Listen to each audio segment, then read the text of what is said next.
Where the Kanawha River flows into the Ohio sits Point Pleasant, West Virginia. A quiet little town, changed forever when folks started seeing things. Weird, scary things. That thing jumped on top of the car, squatted and looked like this into the windshield through us. I thought, well, it's just going to reach down and pick me up, and this is it. We looked at it and backed up and then turned and run. It was 80 miles an hour, and that thing was still running beside the car. The story began on November 15th, 1966, when two young married couples drove through an abandoned explosives facility and happened upon a 7-foot winged humanoid with two huge glowing red eyes.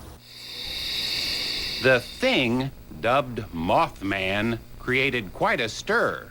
I immediately came here intending to spend like 24 hours. Little did you know. Little did I know that it was like turning into a career for me. Journalist John Keel led the howling media pack that set upon Point Pleasant for this real grabber of a story. I met a lot of very believable people here who had seen this thing, some of them fairly close.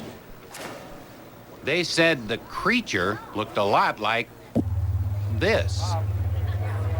A statue of Mothman unveiled recently in downtown Point Pleasant to kick off the Mothman Festival.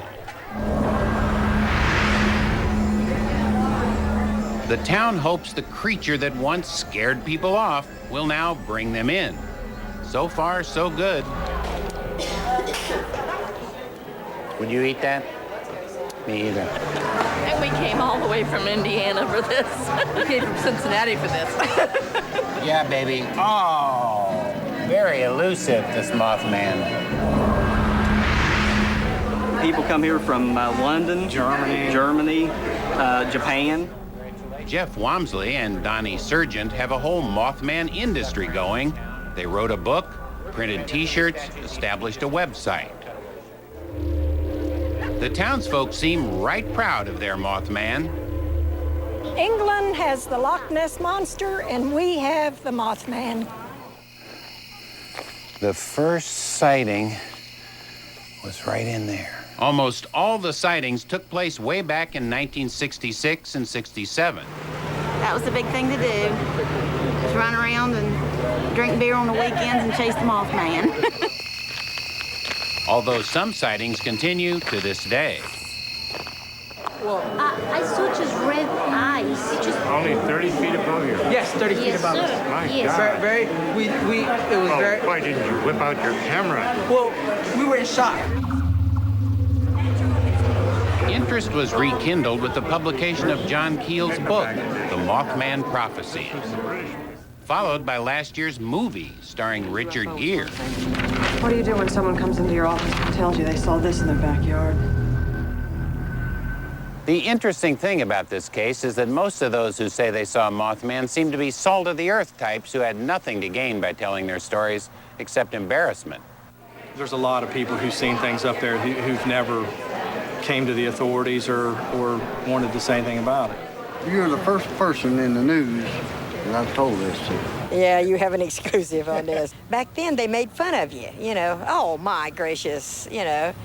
How many beers did you have?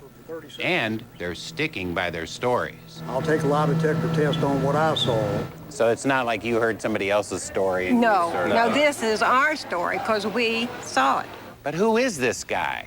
Theories have abounded. A biochemical mutation, a space alien, or perhaps the embodiment of a 200-year-old curse by Shawnee Chief Cornstalk. Well, there are theories that the government used mind control on this town back in the 60s. The Frick brothers here take an unusual interest in Mothman. We consider ourselves paranormal investigators. This drug and alcohol counselor has her own theory. Well, you know, we're in West Virginia. There could be stills somewhere.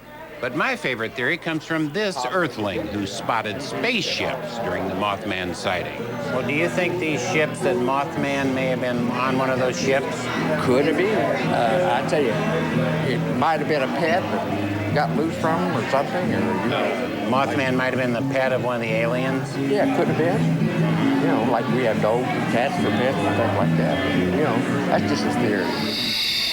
And a good theory, as good as any. And there was a rash of UFO sightings along with the Mothman encounters. Some even blame Mothman and the UFOs for the collapse of their bridge, which killed 46 people.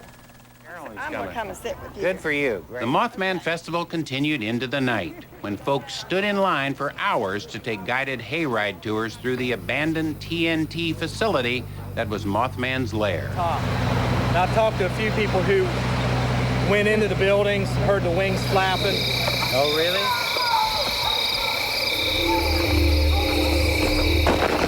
And a few brave souls went out on their own looking for Mothman, armed only with maps and flashlights. What are those dogs barking at? It was a little scary. What with a huge winged monster out there? Mothman. Here, Mothman. Here, Mothman. Could those be the lights of the UFO they were talking about? Dropping off Mothman? That's ridiculous, but I keep hearing these voices. I know they saw something. What it was, I don't know. It was big. Like nothing I've ever seen before. I knew he was for real, whatever he was. And the biggest, reddest eyes you've ever did see.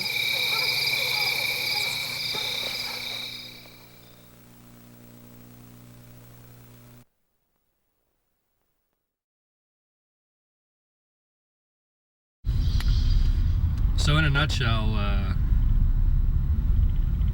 I thought I would explain a bit here what happened to me as a child in a very brief way. I saw built a shrine of the Mothman with a friend. Soon thereafter,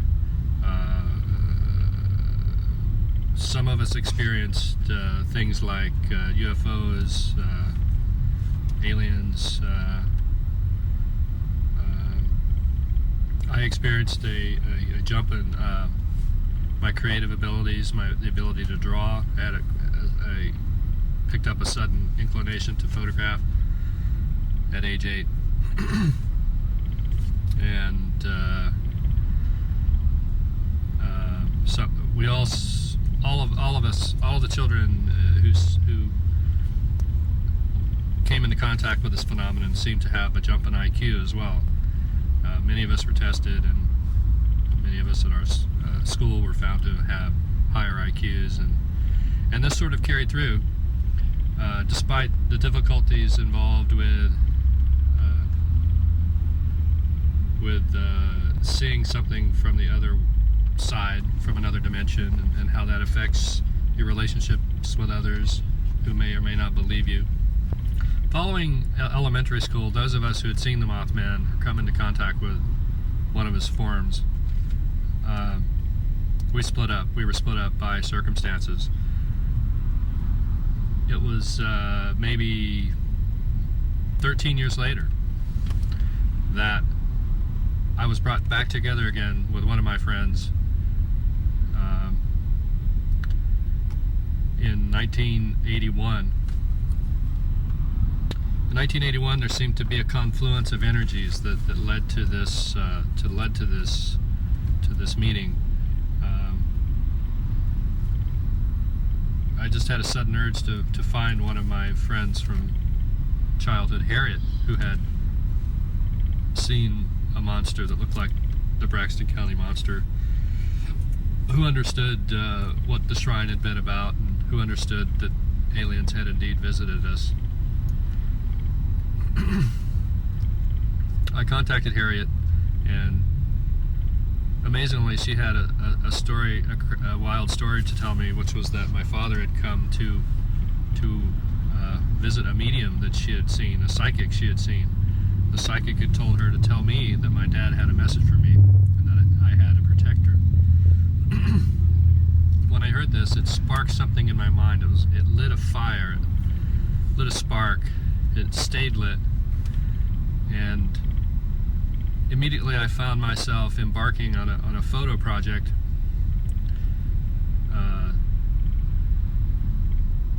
that was to change my life forever. Also, at the same time,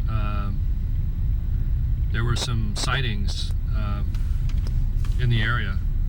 of Cincinnati, which is where I went to school, of the Mothman. And these sightings seem to mimic the very sightings I had seen as a child 13 years before. So I did the photo project. I traveled around the country taking pictures of myself in a flying position at various national monuments. Jump ahead another 20 years to 2001, when the Twin Towers came down.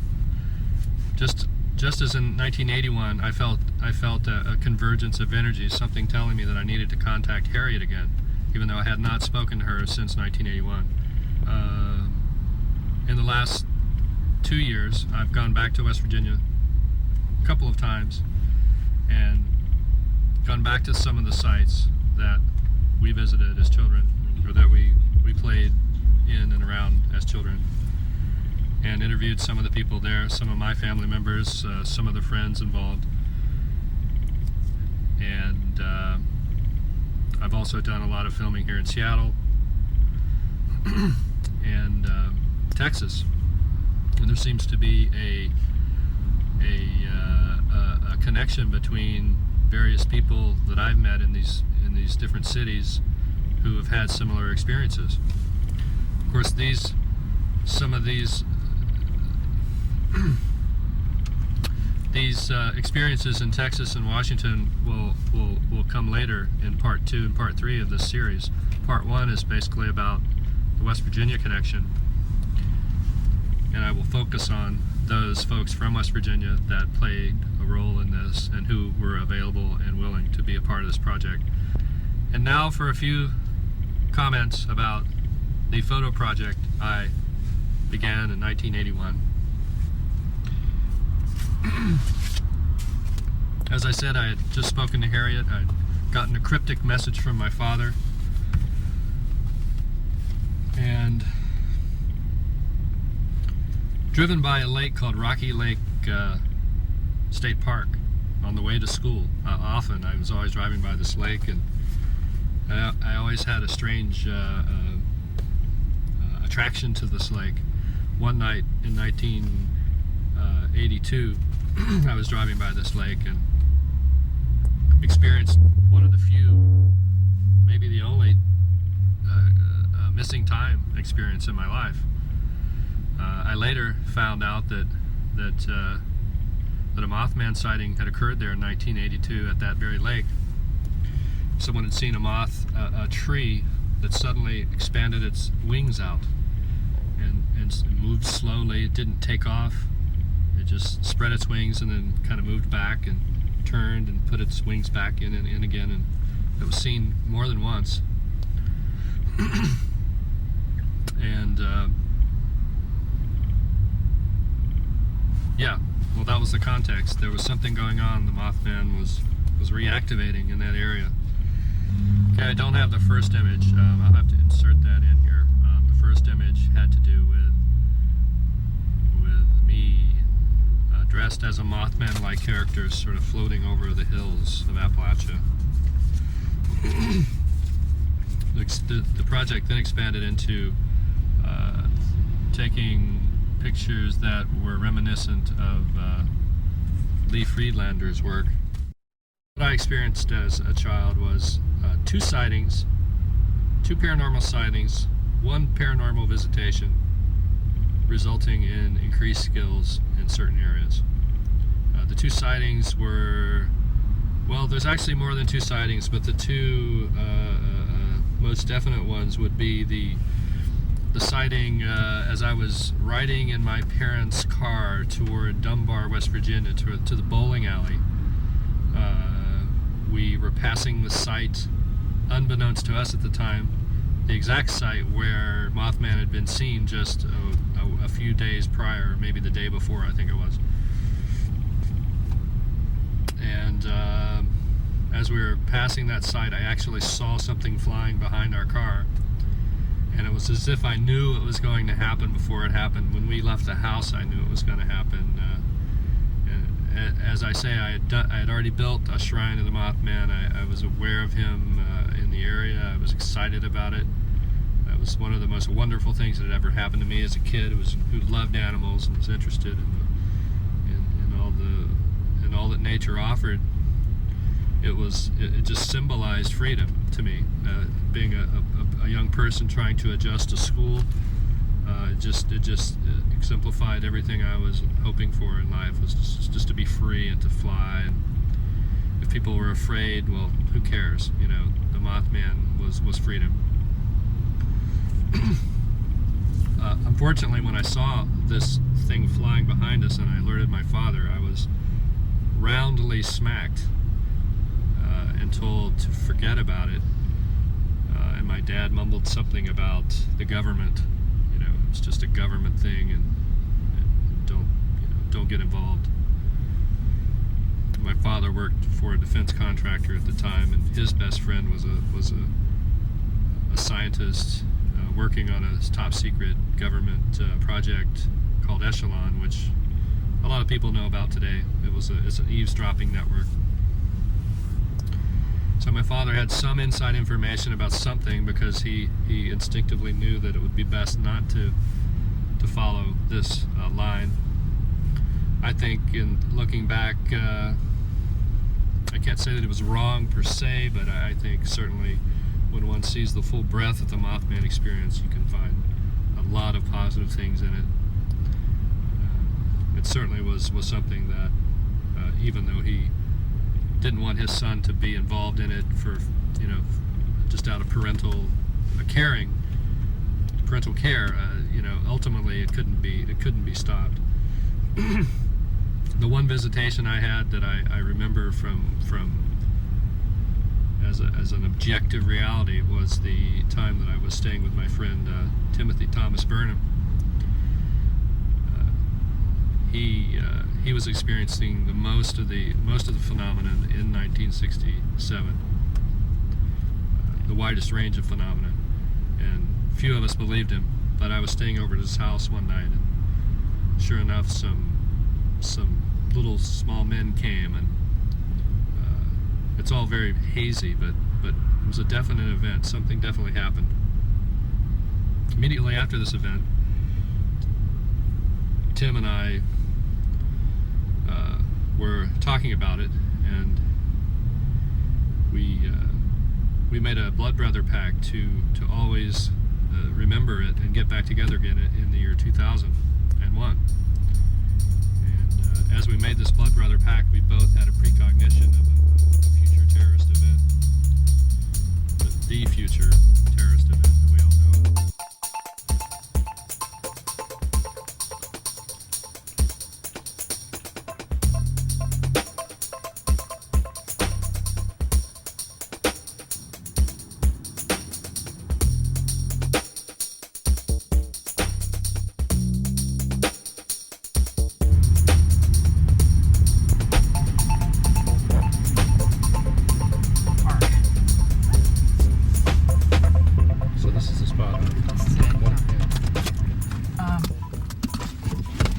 On this side, the sighting was over this area, right over the head of the trail, right here. So the spot you had was over here, yeah, right? it was over here.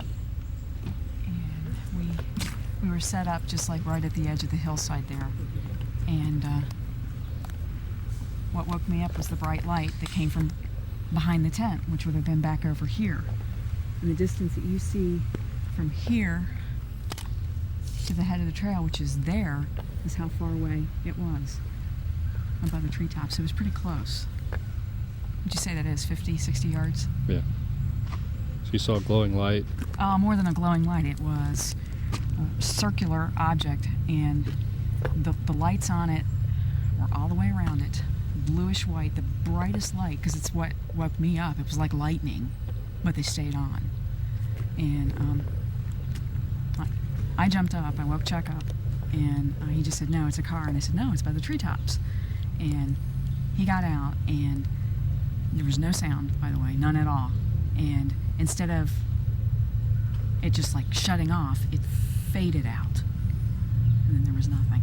And you gotta realize it was pitch black back here. There's just no light at all. And then there was a glow to the area for a while after that. Did you see any strange animals or beings? Well, we kept hearing them. And Chuck kept saying What did you hear? Stomping? Well, no, I didn't hear any stomping. Howling. Howling? Howling and screeching. Breaking sticks? I never heard them. Chuck said he did. But he claimed it was deer. He said that deer will do that sometimes. Unlike anything that you would see even off a headlight. It was bluish white. About 25 feet in diameter. That's my guess, yeah.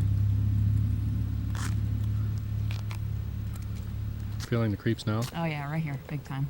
This is where it happened. Any missing time? That we don't know. Because at the time, who knew anything about that? None of us. You know, and I just know that Chuck and I were sick the next day too. You know, like we had food poisoning. Really? Yeah. Any eye irritation? Well, can't tell you specifically because anytime I'm outside, allergies, you know. Don't know, but we were both like sick to our stomach, but Kelly wasn't. And we all ate the same thing. But Kelly didn't see it. No, Kelly did not see it. Where was she? Asleep. Oh, like asleep. dead asleep. She didn't wake up. Never. Well, they say some people who don't have psychic abilities will not even be aware of something paranormal going on. They won't wake up. Well, it's not for lack of trying. We shook her and everything to try to tell her about it, and she wouldn't even wake up. She just... That's odd. Yeah. It was like she was dead. You know, Chuck's first thought was that it's a car. And, you know, when I told him it was about the treetops, I want to stress this too, there's absolutely no sound at all. None. There's no humming, no nothing. I mean, you could hear the crickets and all that other kind of stuff and see the light. So the animals didn't stop making sound? No. They just kept on? Yes. Was there a crack? Was there a sound when the light went off? Yes, that's what I think initially woke me up, as well as the light. Because, I mean, I knew it was clear. The stars were out, and I just thought we couldn't be having a storm. Well, you heard the crack at the beginning or at the end of the event? At the beginning. At the beginning? Yeah. I'm a really light sleeper, so everything gets to me. Now Harriet's accusing me of interfering with the electrical field of her Volvo. I thought the Volvos were engineered better than that. All the engineers in Sweden to figure out what was wrong with it. Wait a minute, there was something wrong with your Volvo? Yep. Before? Yep, there was something wrong with it. Before I came along? Before you came along. Yeah. And like I get all these messages I was right. telling me that something was wrong with it, so they couldn't find anything wrong with it when they went in for the diagnostic service, and so they emailed the engineers in Sweden, and the only reply they got back was that some people are just like that, and they have high electrical fields. Gee, could they have been talking about me? Wow. So what was the problem, and is it still there? No, it comes and goes though. What's the problem? Well, I'll get a message that tells me that I've got like bulb failure when there's nothing wrong with my car. And they checked all the relays, so it wasn't anything like that. And then sometimes I get a message telling me that there's a computer problem. Like, duh, like I didn't know that. So they actually tore the dashboard apart looking for this originally? Yep, and they went through all wherever the relay switches are, wherever all the bulbs are throughout the car. Like for the tail lights, brake lights, whatever, and there were no problems whatsoever. And that's what their final thing was, that I was causing it. That they've seen it happen a few times, and it's usually people that carry a high electrical field. Of course, when they told me this, I cracked up. Can you get an insurance for that kind of thing? I wish. The stuff that you break? I wish. I think we need to see some legislation. We need to get off this Enron investigation stuff and get on this other thing of providing insurance for people who make electrical things go haywire. Now we're driving back 15 miles to pick up the ghost meter, which I left in the first haunted furnace. One of the things you didn't mention earlier about your sighting was when you were leaving, you had a flat tire. Yep, back there at the stop sign. I mean, it just went, and so Chuck changes the tire, and we take it to there's a gas station back over the hill there to get it patched, and lo and behold, what we pull out of it is nothing more than a chicken bone. Now, for those of you who are well versed in voodoo, the chicken bone, always comes in there. It's used as a power object. So, when you investigate a paranormal sighting, you need to cover all the details. A lot of things that people think weren't related to the sighting actually turn out to be related to the sighting. So I think what we learned from this story is that UFO occupants, like the rest of us, like to throw their chicken bones out after they're done eating. I think you're right. Lo and behold, the ghost meter is here. The Tri-Field Natural EM meter. This puppy will catch any ghost. Back here at the first haunted oven, we noticed that the ancient builders of this place built it so that at this time every year, the light from the sun would shine through the hole in the roof and illuminate this V8 can embedded in the wall. Where did these ancient builders get their knowledge? Could it have been from aliens? Could this be the glove of an ancient workman who built the V8 can holder? We are Camp Conley Road, one of the main sighting areas, Point Pleasant, West Virginia. What about it, Harriet? This is where most of the UFO sightings were at night. There used to be anywhere from 5 to 10 a night during the period of 1966 to 1967 for about a 13-month period.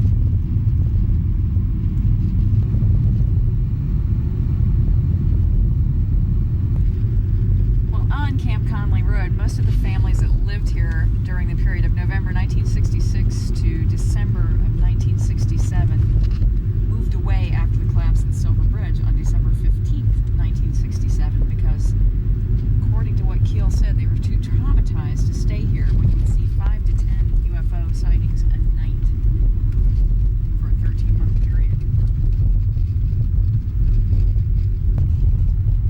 Now the road has turned to gravel.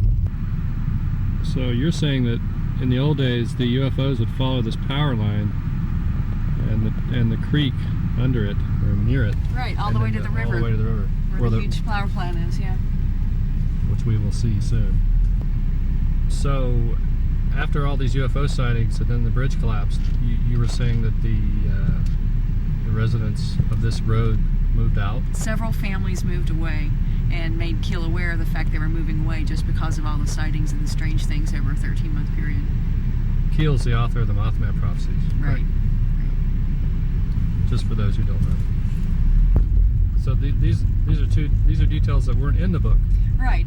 There's a couple things in the book that were incorrect that I knew to be incorrect, and it bothered me. But that could not necessarily be Keel's fault. It could be poor editing. It could be anything. But the two major facts that I see that I didn't notice the first time I was driving down this way because it was raining too hard is the fact that these power lines are here. They're not new. They're obviously old. They've probably been here for more than 35 years. And the fact there's a massive power plant over there. It's huge, and it's never mentioned in the book. And since UFOs supposedly are sighted around power plants and power lines, it just seems odd to me that that was never mentioned.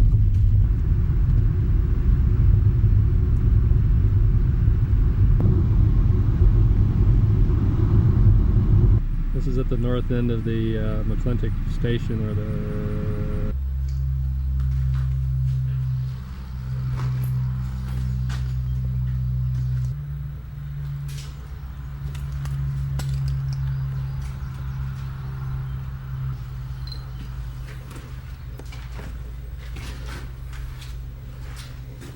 Have anything to say about this building? Is this a former mental hospital here in Point Pleasant? I don't know what it was. Mothman sighting area? I would say yes. There's too many references for it not to be. Are there? Yeah. What is it? It's a language book. 6th grade language book.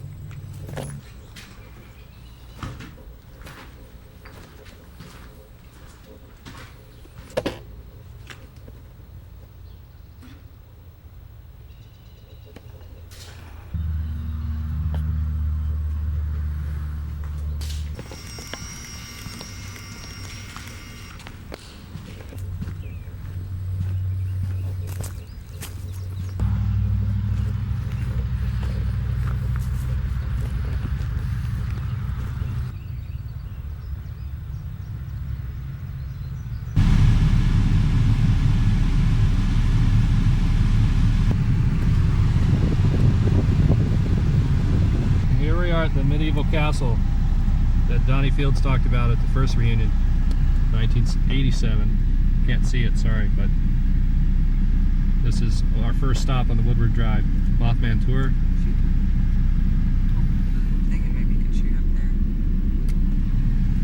Harriet, any feelings? Yeah, it's haunted. You getting a tingle? Big time. Yeah? Is the mothy senses, are they registering? Yeah, they're fluttering.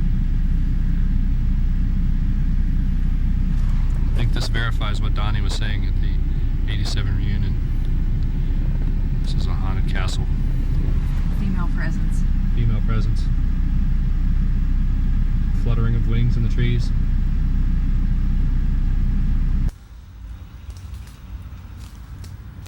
Yeah.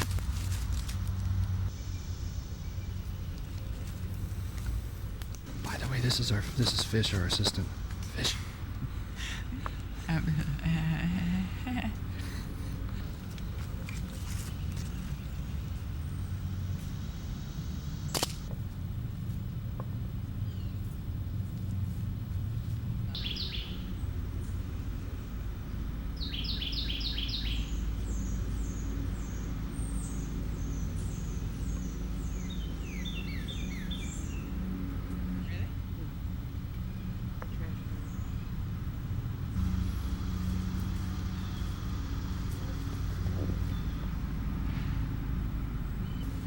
So the question is, are you sensing a real live person or someone who has passed on but whose spirit is still there? Both. There's a presence of a woman in the form of a ghost, and there's a presence of a man who's very much alive inside the house. You think that they have sex together? Probably. Okay, now we're going to interview a neighbor about this place. Excuse me. Do you mind, is anyone living in this house right now? Yeah, there's a guy that lives there. Yeah? Yeah, about how old is he? I'm gonna guess 60. Oh, okay, I just wondered. He might be 55. Was that house uninhabited for a while? No, he's always lived there. His mom and dad lived there. They used to own all this. And his mother passed on? Yeah, his mom and dad passed on. Okay, I'm just curious because someone told us about this house. We're doing a documentary, and they said it was haunted. Have you ever had any strange things happen here? Yeah, what's he like? Is he strange? Sometimes. Some strange. But he's really nice when you talk to him. But otherwise antisocial? Yeah, okay. But no, I don't know. People say a lot of strange things about it, but there's really... You've never seen anything happen? No. And how long have you lived here? I've been here 5 or 6 years. Oh, okay. Okay, well, thanks. What year did she pass on? Yeah, what year did his mother die, or do you know? I have no idea, but there are people here that can tell you. Yeah, I'm just curious. I have a friend that could tell you. But she passed on before you moved here? Yes. Yeah, she used to play piano, and you could just hear her. Oh, that's right. What? I heard that. I remember hearing that. Because we're from here, so we just, Yeah, and I've heard a lot of things. I mean, he's got newspapers in there. They're stacked up, they said. Yes. He still got them, and they're from way back. I mean, I don't know what year, but it's like way back. Yeah, the house looks cluttered. There's a lot of trash on the side and stuff. It's a mess. Wow. It's really not taken care of at all. So it's a fire trap. That's what you're telling Very me. much so. Oh, wow. And yeah, it's really expensive stuff in there, chandeliers and things. Yeah, the house looks beautiful. It's a shame it's letting it go. I'd love to see all that cleared out and just really. There's a lot of friends that come up there, you know, and stuff. Have you ever been inside? Never. Oh, probably doesn't let too many people. I am. Well, thanks. I appreciate it. No problem. Have a good day. You too. Well, as we've seen once again, Harriet was on the money with her mothy senses. And what Mothman tour would be complete without the noted Sara Jane Moore house here in Woodward, next to Grandview Elementary. Yeah. Harriet, are you getting a sense of why Sara Jane took a pot shot at President Ford? I think that she, as I had said to you before, was a bored perimenopausal housewife who just didn't have enough to do, and she figured that was the best way she could get attention. And kind of growing up in this environment and being a nobody in Charleston, West Virginia, she got some attention. She was a civil rights crusader here in Charleston. She was. She was always seeking attention. She protested to allow Marian Anderson to sing at the Civic Center, or the Opera House, I'm sorry. She's basically. Did you know that? No, I had no clue. No idea. Because they weren't going to let her sing here, or they weren't going to let her stay in a motel or something. Can't remember the exact details, but so. History of instability. Married what, 4 or 5 times. Sara Jane Kahn was her actual name. But I noticed that the house here, they've got the they've really gone with the patriotic thing, and the flag fits in nicely with the log cabin motif. And let's get a still of that. Just as a note, she came up for parole in May and was denied again. So you're feeling bad vibes. Oh, you better believe You think it. that this is connected to whatever made Sara Jane Moore sort of the way she was? It's possible because some of the vibes are really old and some of them are really new. I don't know much about the history of the house, how long it's been there, but some of the vibes are really old coming out of it, and some of them are much newer, and the newer ones aren't any better than the older ones.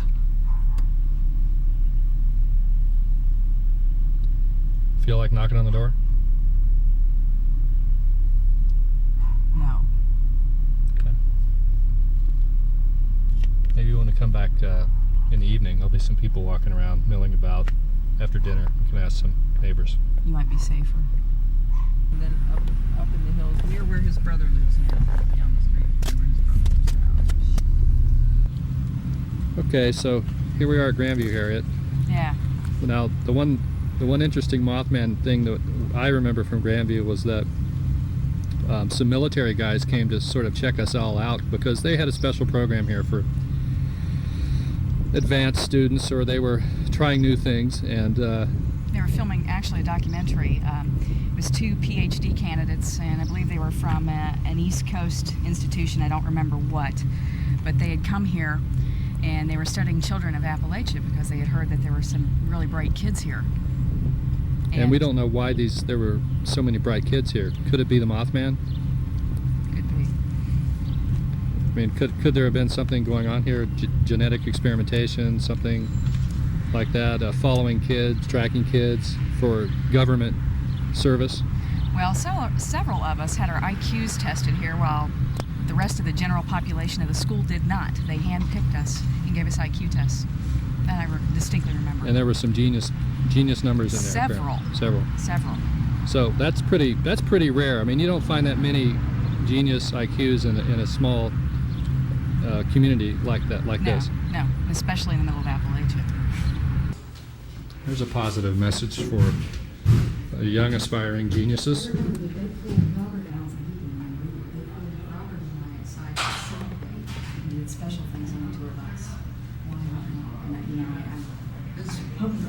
So Harriet's saying that Robert and she were pulled aside and some special interviews were done with them. We went to school here 30 years.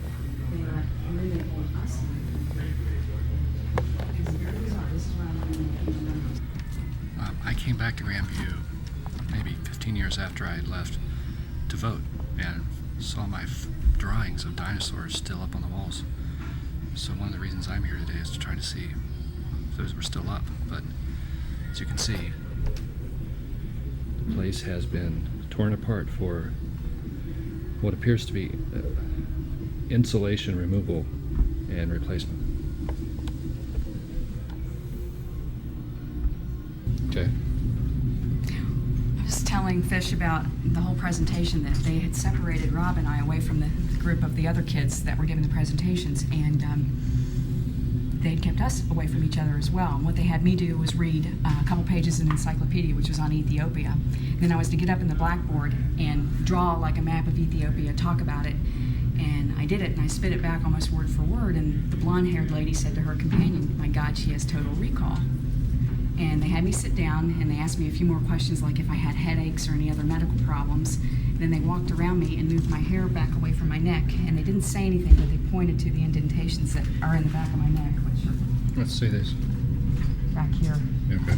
But there was no comment made in front of me about that. So it's sort of like the X-Files. I have no idea. Because, it's like I said, there were legitimate studies done on children back in the 60s, because they said kids with higher IQs experience more headaches and Robert has a higher IQ. I have a higher IQ. He does? I have a history of it myself. I just want to get this on the record. I had 2 migraines last week, so I must have a high IQ. Oh, yeah. Okay, because there were like 5 kids, but I know that they separated Rob. Because I helped Rob give his presentation. Okay, all right. But you don't know who the other kids were? Don't remember. Do you have any idea? I don't remember. She's also just told me that she was not born with those on her neck. Yeah. Not at all. Picked them off, obviously. So these were once open classrooms, but now they appear to have walled these rooms. It's been walled off from the hallway. But at one time, this room was met up with the other side, I think. And they found out that that didn't work, with kids. They just So can't. you're saying that they were trying to open the open classroom concept then? Yeah, and in fact, this is one of the first schools in West Virginia to try it. I do remember that. Now, if you notice right above you, there's a header, and that used to be a wall. So there was a wall where Harriet's standing, and then the walls that we're seeing back here, these walls here, these weren't here. This was gone, that wall was gone, and this whole area was a huge classroom. You had like a quad. You had 4 classrooms that were all part of the central aisle down, but it was all carpeted. And you had the 4 different teachers that had their 4 different classrooms, but you could see everybody in each one. And even during the 60s, we had these same monitors and video system back then. Well, the VCRs were different. But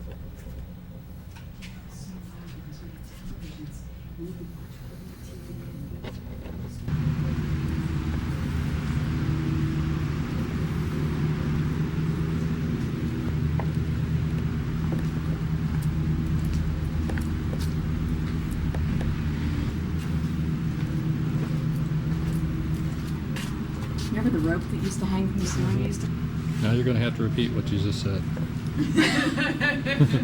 Well, a while back I was talking to Andy, and he asked me to zone in on Rob Godbey to see if I could pick up anything about him.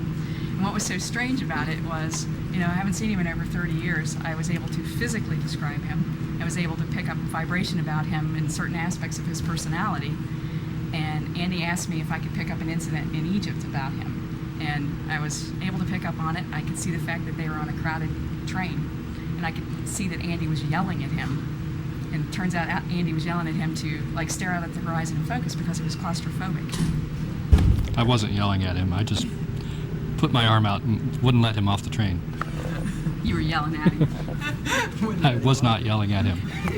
I only do that in emails to my classmates when I want them to buy videos and CDs and stuff. That ain't the Mothman. Come on. I don't know what else is. Messing with the Indians, too. And if you put some wings on this thing, I think you got a pretty good Mothman. Yeah, no comment on this one. You can draw your own conclusions. This tennis ball idea seems to really be catching on. Now, this should really say, put the lid down, boys. Now what we have here is, this is a little torture chair, the mind control experimentation. You will be a genius. You will. Now. This is a shot of the mystery Navy military guy who comes to check on the kids' progress. Well, everything wasn't perfect here at Grandview. Let's put it that way. Here's the computer on which I kicked around crypto algorithms with Lightning, the Coke can guy, years ago.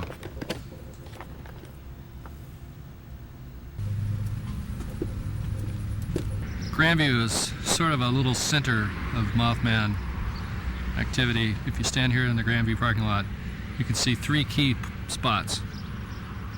Now, the first one, we'll look south, and we'll see the home of the mind-controlled assassin herself, Sara Jane Moore. And then across the street, we see what used to be Harriet's mom's beauty shop. Harriet. Tell us about what happened there at the beauty shop.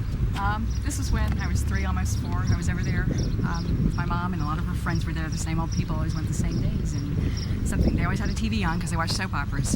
And a bulletin came across that the president had been shot. And all the women, including my mother, were hysterical, falling on the floor crying. And I just remember being so young, I thought my mother was dying. I didn't understand what was happening because they kept talking about someone dying. I thought she was. Now that's the kind of event that can turn anybody into a conspiracy theorist. Now Harriet's not as big of a conspiracy theorist as me, but nobody's a big conspiracy theorist. Oh, I'm going to go into JFK later, but I just wanted to make sure that it got mentioned because the JFK thing is it's not unrelated to the Mothman phenomenon. Now we've got another spot over here to the north,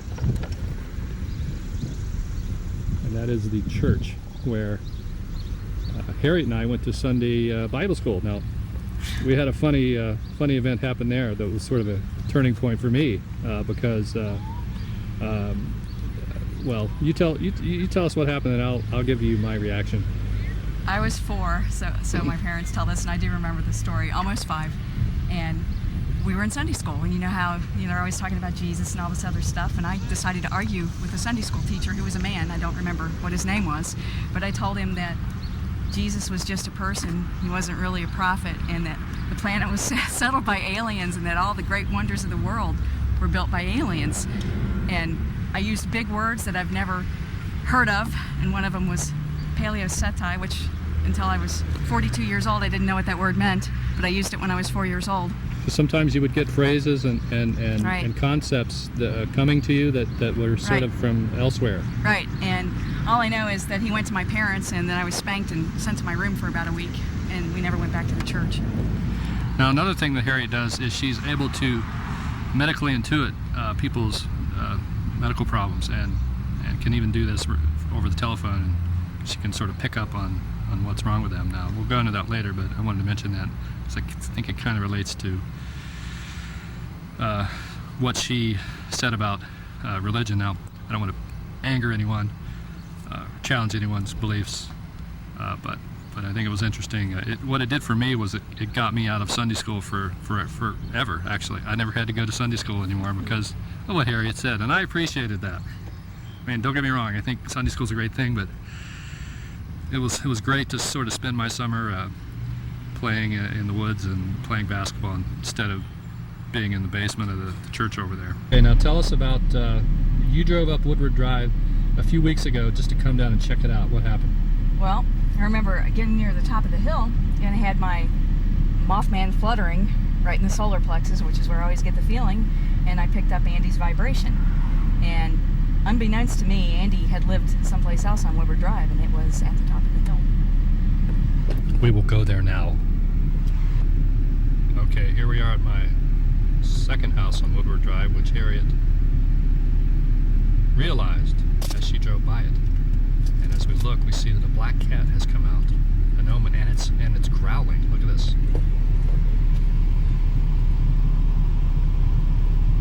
Oh my God, it's gonna get us. It's coming at us. Look at that. For God's sakes, back up. Things like this happen when you're following the trail of the Mothman. So Fish is rubbing on clove oil. This is a mixture that Harriet makes, and it's the kind of a mixture you want to have if you're out doing Mothman research. Can you tell us why?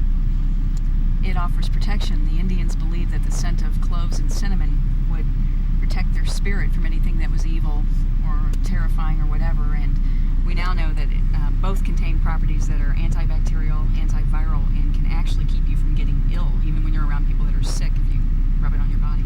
And didn't some of the people during the Black Plague wear it? Absolutely. The thieves would coat themselves in a mixture of cinnamon and cloves, and then they would go pilfer the bodies of those that had died, steal their jewelry, and they would never get sick themselves.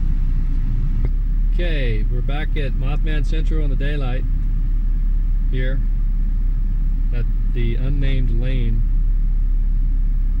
We're going to head up Harriet. Should we talk about, we'll call him Tim Burnham. We're not going to give his real name. Our friend Tim lived up here. Vampire boy of Woodward Drive. UFO contactee. UFO contactee at a young age. Lived right where Harriet and I both saw what we think may have been the Mothman. My version's a little different than Andy's. Harriet's is a little different. Mine occurred first up here as we drive up. We'll see. Here we go. Now on the left here, this is where we used to play basketball. There used to be a basketball court here. Steve Slack lived in the house there at that time, but previously, before that, our friend Tim Burnham had lived there. Now my sighting occurred right about in here. I was walking down this road toward the camera when on the right, got some annoying reflections happening, but over here in the trees something came out, and something tells me it was the Mothman. Why, you ask? Do I think it was the Mothman? Because if we go up here a little bit and we look to the left, we see Tim Burnham's driveway. Let us drive up here a little bit. Whoops, sorry. Not a good idea. Oh, we're hearing it's not a good idea, so we're not actually going to drive up here. We're going to stop. But if you look, right around the corner there to the right is the tool shed where Tim and I built a shrine to the Mothman. Soon after that, Tim started getting visited by aliens who would land right over here beyond that little sign in the grass. He would show us circular burn marks and tell us that they had come the night before. I think, Harriet, you had a memorable thing. You had just learned how to ride a bike. Yeah, that's how I remember the thing, is because it's the day I learned to ride a bike, and he was crying hysterically and begging me to believe him. He said that they had been to see him the night before and that they were coming that night. He always knew when they were coming. He was just absolutely hysterical, and he had taken me over. It had rained and showed me marks that were perfectly circular right over in the field, right where Andy just showed you. And there were marks, I guess you could call it like a tripod, the way they were shaped. There were 3 of them in 3 circles, and the object would have probably been about, say, 8 feet in diameter, would be my guess. And he was hysterical, begging me to believe him. Now, I can remember one night I stayed overnight with Tim, and in the middle of the night, he wakes up, wakes me up screaming. He's saying they're coming, and I call my mom and say, come get me, come get me. You know what I mean? Next stop on our Mothman tour is Harriet's sighting spot, which is about 20 feet further along the lane here. Take a look. In fact, I'll give you the high altitude look.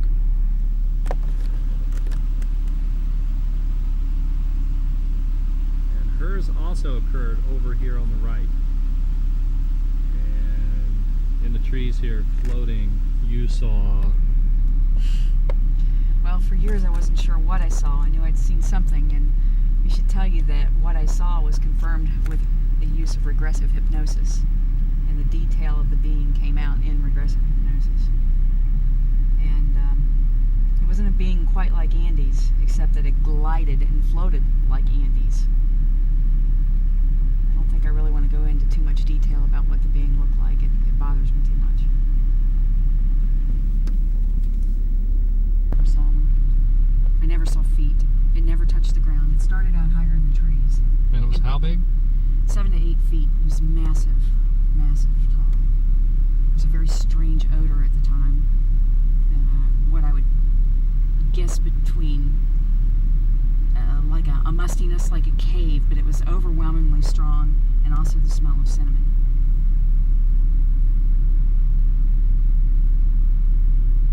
And my being had eyes that were incredibly intense, inky, and it was broad daylight sighting in the morning. Wow. Andy, when was yours? My sighting was dusk. At dusk. And what I saw was a person standing like a tree over there in the trees. But when you look at the slope of the grade, it's so steep that no one really could stand there. So whoever it was had to have sort of been floating there. And they sort of unfolded and sort of came walking toward me. and I, totally terrified, ran home all the way 2 miles. But it was like the birds, all the chirping stopped, all the crickets stopped, and I felt the tingle, and I knew someone was watching me, and and then after a few more steps I looked over, and then this thing steps out, and it was like taking steps but floating at the same time, kind of thing. And See, he didn't really make any noise. It sort of seemed like it was half. It sort of didn't seem really alive, like it was an alive being, like it was something from the other world. Did it try to communicate with you? Did it try to communicate? You know, I did. I got some sense of. I did. It was like it was trying to say, "I'm here," or something. And the funny thing is that something about it reminded me of Tim, as if it had some knowledge of Tim, or was Tim in a different form, or an astral projection of Tim, or it just felt connected to him. And if you look at the spot where I saw it, that's the spot where if you turn the other direction, you see the shrine, you see the tool shed. Now, Harriet had a different reaction, whereas I could run, Harriet was frozen. It's very strange because I too had the tingling, but the tingling started at the top of my head and went to my feet, and when I saw what I saw, no sound could come out of my mouth and my body would not move. And you know, you got to realize I was 7 or 8 years old, and that's a very frightening thing to have happen when you're that age. And for so many years I blocked that out. It was only through the hypnosis that it came back. It was terrifying. There's much more to it. So you're saying there's more to it that you either are unaware of or don't really quite want to be aware of yet? Well, hypnotherapist believes that it's something I'm not willing to deal with yet, that there's plenty more there, there's much more detail, and there's a whole other side to what happened, but I'm just not ready to go there yet. We're working on that. Well, it was pretty good that we were able to go there last night at midnight on a full moon. It's amazing. And turn off the engine, take some time, just sort of feel the, and we could feel it. I mean, when you walk by my spot, you felt it in your whole body. Yeah. Still. And I picked it up where your sighting was at the same time you did, because I was picking it up off of you. It was amazing because you get that same feeling of electricity. Mm-hmm. It's very scary. Now another little synchronicity we have here is that Harriet's been dreaming about this portion of the area above Stonewall. She dreams she flies around over there, but she's never been up there until today or yesterday. And what's that chirping? Oh, okay. So we get into town and things work out so that we stay with someone who lives in the neighborhood that Harriet's been dreaming about. And then we find out that this lady, her daughter, lived on this lane. And wouldn't you guess, she lived in Harriet's house after Harriet had moved. So we will go look at that now.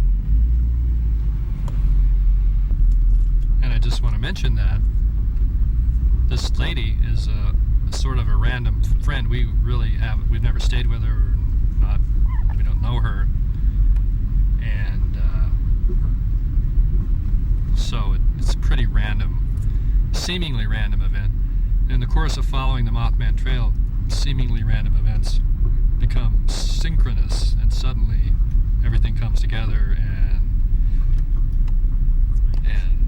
what can you say? It's bizarre. Harriet's having a little bit of a freak out here as we realize that, yes, indeed, our random contact here in Charleston this reunion weekend did indeed not only live in her house, but bought her house. And I will show you that house now.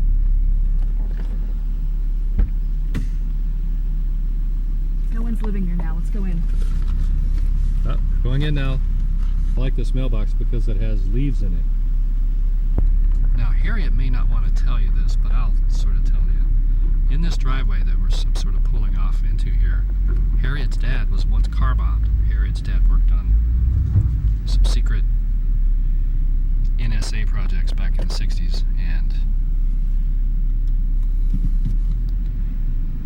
the FBI investigated, they claimed that it was actually a drug-dealing mob guy who lived over here who was supposed to have been bombed, and it was an accident, mistake, and Harriet's dad got car bombed instead. He lived, but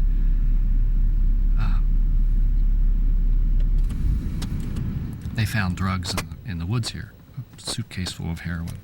And Mr. Bruno was taken away on charges of racketeering, I believe. And when we went to research and find out what happened to him after he was put in prison, we could find no record of the arrest. Even though the arrest was in the Charleston paper, the official records, prison records, and so forth are missing. And another thing I'm going to try to get Harriet to do here is show us where, back up on the hill here, she had another sighting. There was an actual UFO sighting, a cigar-shaped UFO, unconnected to the other sighting down the road, where she believed she had some missing time. And when she went back to find that spot, again, she couldn't find it. It was almost like it was in an alternate reality or something. So what we're going to try to do is try to find that spot today. Well, here's the house. As you can see, it's not in very good shape. Check it out.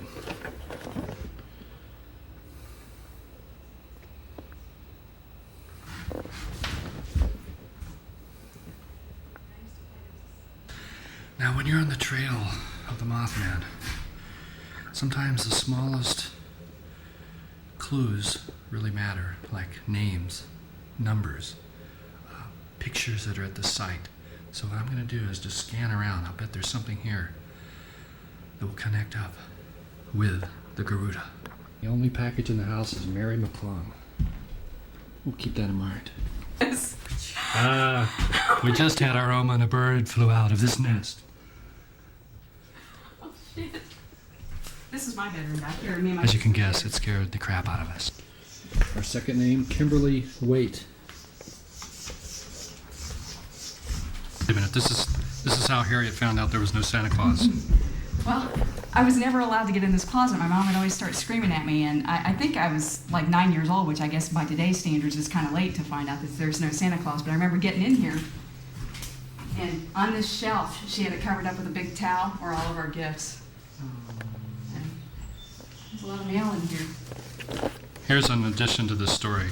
Who was the person that blew the Santa Claus story for me? Harriet told me at school one day, there's no Santa Claus. And I didn't believe, but I went home and asked my mother, and sure enough, it was confirmed. Okay, name number 3, Jeffrey Melton. We gotta find this guy. Okay, Melton was here in 93, Waite was here in 96, and the first lady, I'm not sure, I don't think we know. Well, let's check it out again. Okay, and Mary McClung was here in October of 97. So we need to find these folks, ask them if anything strange happened to them while living in this house. Okay, we've just found something in the attic. I believe this belonged to Jeffrey Melton. Get the reflection off of it. Oh, yes. Is that Pamela? Yeah. Now, Pamela Anderson aside, you have to ask the question, why is this house abandoned? It has really grown over now, but I mean, this hill goes way, way up, and there were like rocks that came out, and they stick out like cliffs, and I used to go up there and play.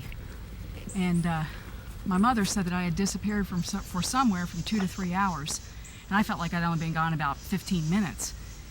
And went up there and I found a clearing that I'd never seen before, and I could never find it again. So up there on that hill is where next to Harriet is where the house of the Italian mobster once was, who supposedly was the actual target of the car bomb that found its way into Harriet's dad's car. Tell us about that event. Well, I remember the date actually, January 8th, 1968. My dad went down to start his car at the foot of the hill. It blew up, and he was burned pretty bad on the leg, but otherwise okay. And he had a brand new black Grand Prix, and Jack Bruno had a black Lincoln Continental. And first thing my mom did was call the FBI, since she was in the middle of this being an informant, which I didn't know until recently, for this Jack Bruno, or against this Jack Bruno, and told the FBI about it. They came out that day and said, yeah, somebody probably was trying to get Jack and that they mistakenly got my dad's new car. But we don't know that that's true because there were other vans and panel trucks at the time that just kept floating down this lane, and they weren't FBI. Panel trucks? Yeah. Just like the panel trucks in the Mothman prophecies? Yes. Men with coveralls acting like they're working on power lines and that sort of thing? Really? Yes. But at the time, you know, until you brought that to my attention, that's usually a covert operation, I had no idea. Didn't someone find a suitcase full of heroin? Yes, my mother did, in the path between the two houses back by where we were over there, and she's turned it over to the FBI, and she became an informant. And then, as I mentioned before on the tape, you weren't here, but they never found out exactly what happened to Bruno after he went to prison. No. Records are kind of missing. They are. He went to the federal penitentiary in Harrisburg, Pennsylvania, and spent a lot of time there. And later, when I was in journalism school, I decided just for kicks to look it up because we had to look up things for practice, and I could find no record of him.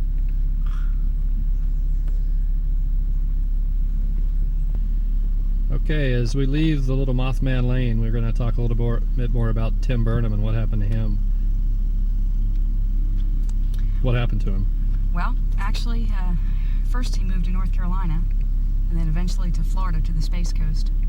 Found out that from talking to his mother, I actually called his mother to try to reach him, found out that he had actually received a full scholarship in Chinese, of all things, to the University of Indiana. She would not let him accept the scholarship.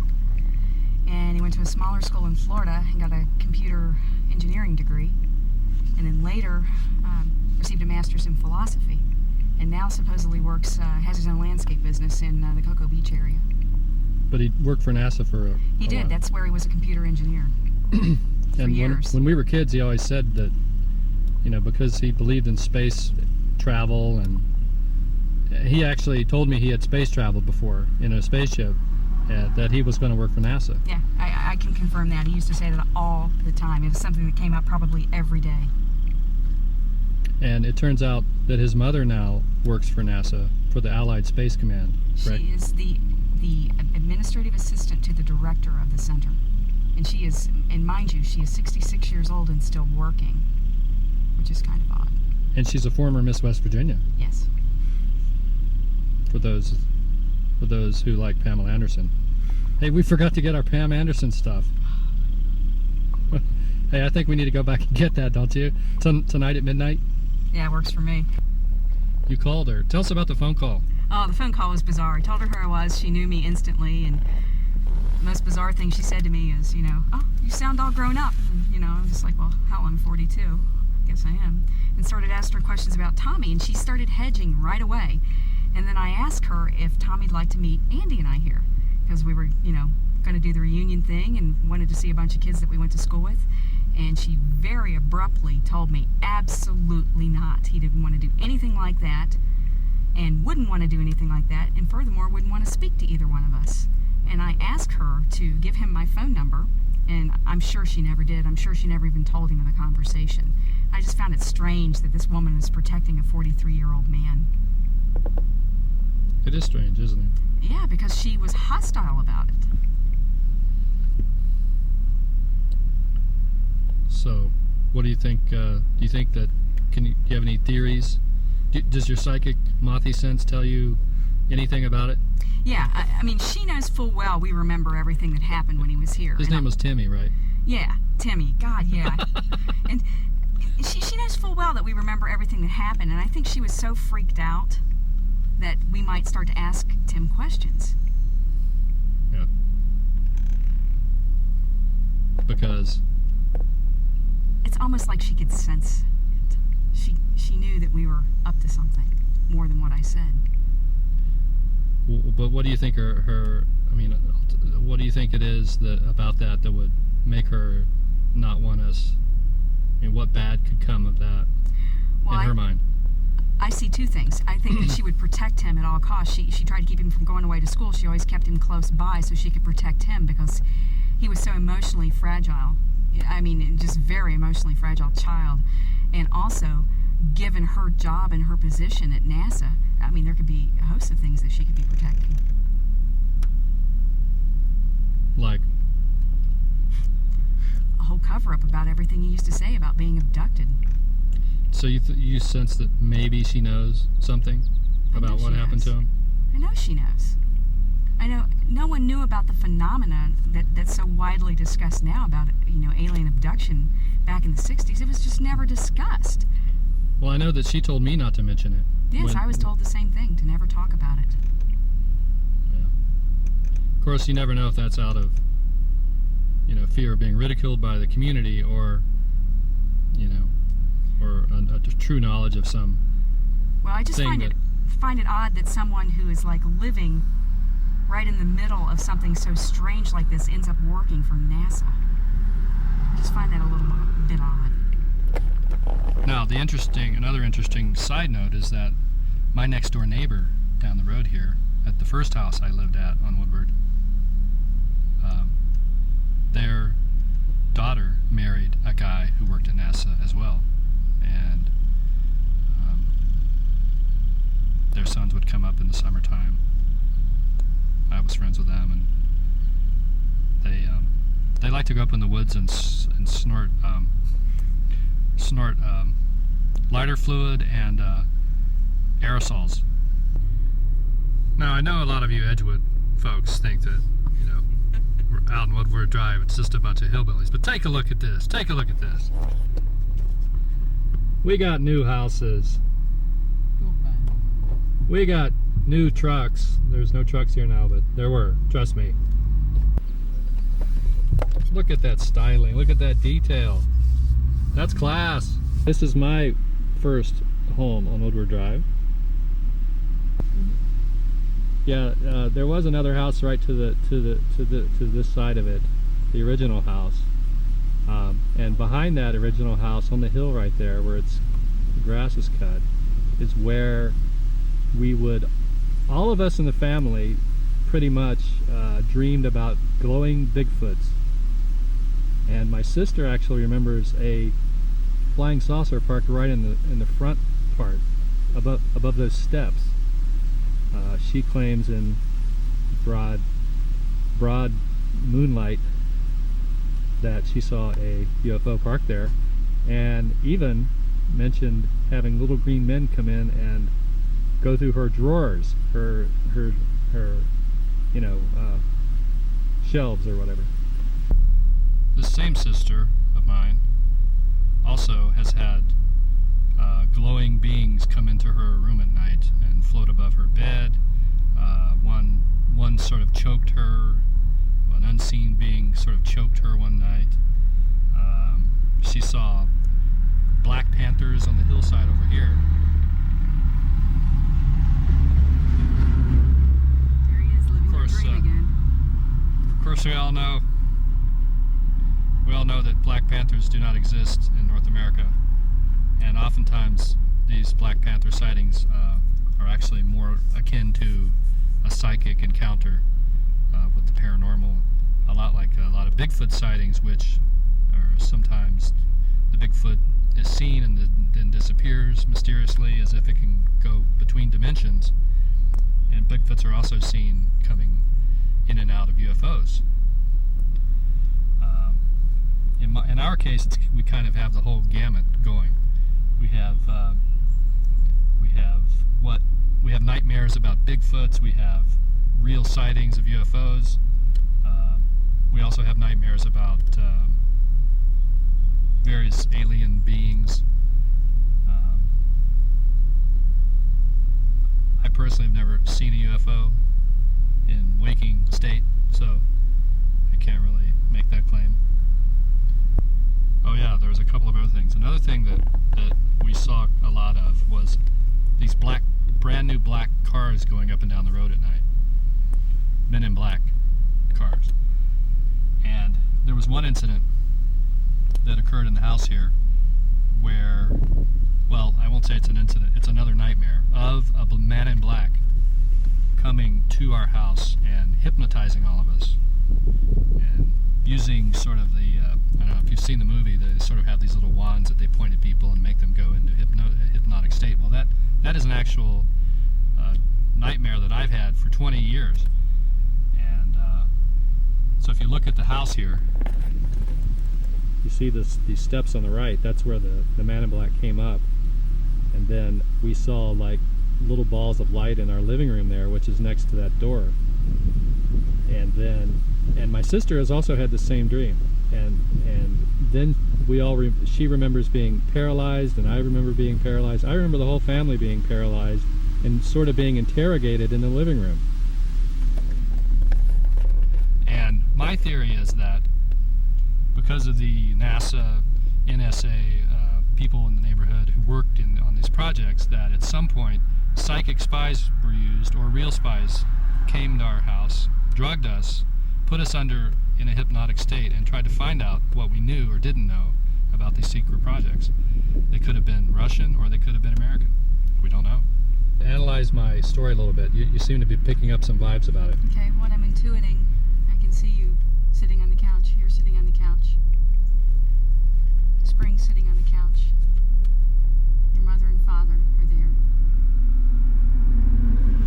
I think I see Loretta's there, but she's not on the couch.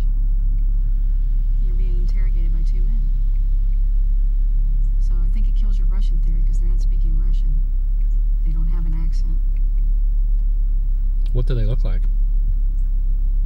Do they look Oriental, like some of them are? They're different. Look like? Supposed to look like? They're different.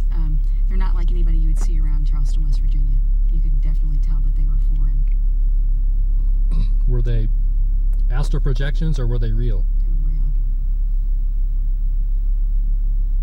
They have shown that, there are documents that show that drugs were used to interrogate people in the 60s. I just see you all sitting in a stupor. That they administer the drugs. They may have, but I don't see it. It doesn't mean it didn't take place.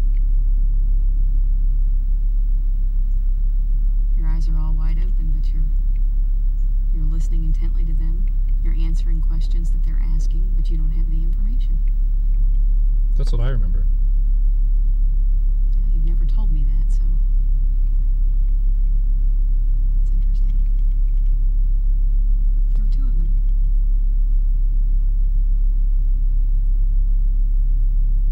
Very high cheekbone, very odd-shaped face, deep dark set eyes. I guess you could say they look a little Oriental. They're definitely different. Strange color of skin. Very strange color of skin. Palish, yellowish, ashy, I guess, grayish.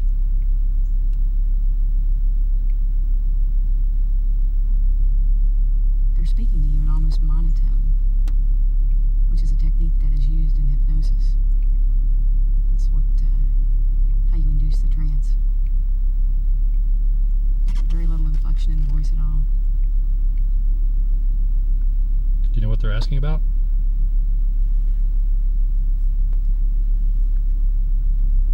No, not picking that up.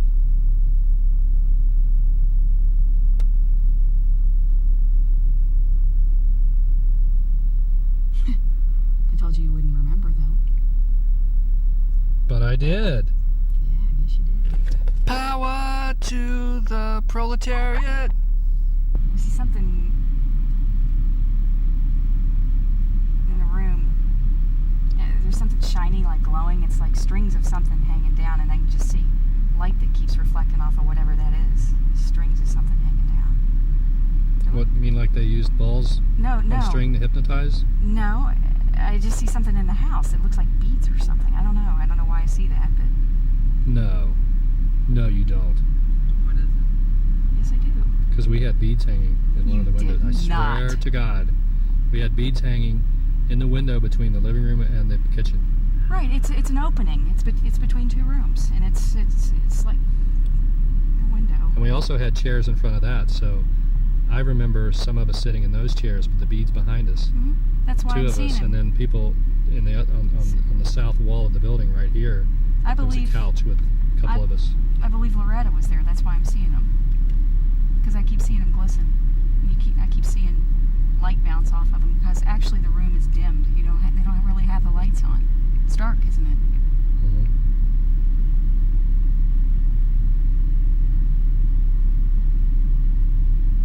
They're talking to you about light. Are they trying to find out what paranormal things we may have seen, or are they trying to figure out if we know state secrets about secret projects? They're asking you about the paranormal. That's all I really pick up, that what they're interested in is paranormal. You said one of your sisters had a sighting of a saucer out here years ago. Well, there's one sitting there now. There it is. Let's get a still shot of that saucer. It's almost, maybe she predicted the future. We spelled forecast wrong. Yeah, they did. Always have to take a picture of the water tower.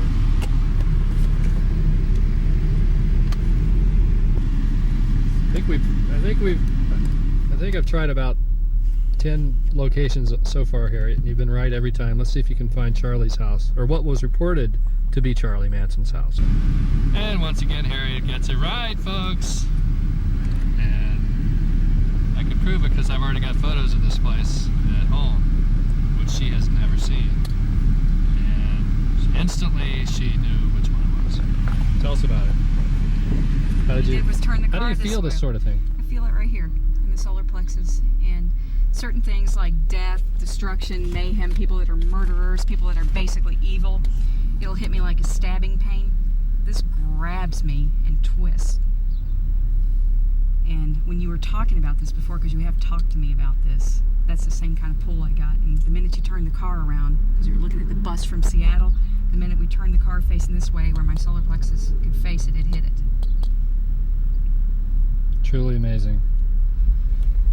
Now the interesting thing before we look at Charlie's place is I couldn't find it. I was driving around, couldn't find it, and then we saw this bus back here parked that said Seattle on it. Here, let's take a look at it. For those of you who don't know it, I now live in Seattle. And there is Charlie Manson's childhood home. One little side note about this is, when I first heard that Charlie had lived down here at the end of Woodward Drive, where it meets Highway 60, I didn't know which house it was either. So what I did was I came down one day and looked for it on my own, just thinking, oh, maybe I can get a sense of which one it was. And I never do this kind of thing. I never did that kind of thing back then, but for some reason I did. And I picked this house as well, and then someone else verified it later. So I actually found this house too. Here's the window of Charlie Manson's old place. That's a patriotic note. Here's the front shot of Charlie's old place.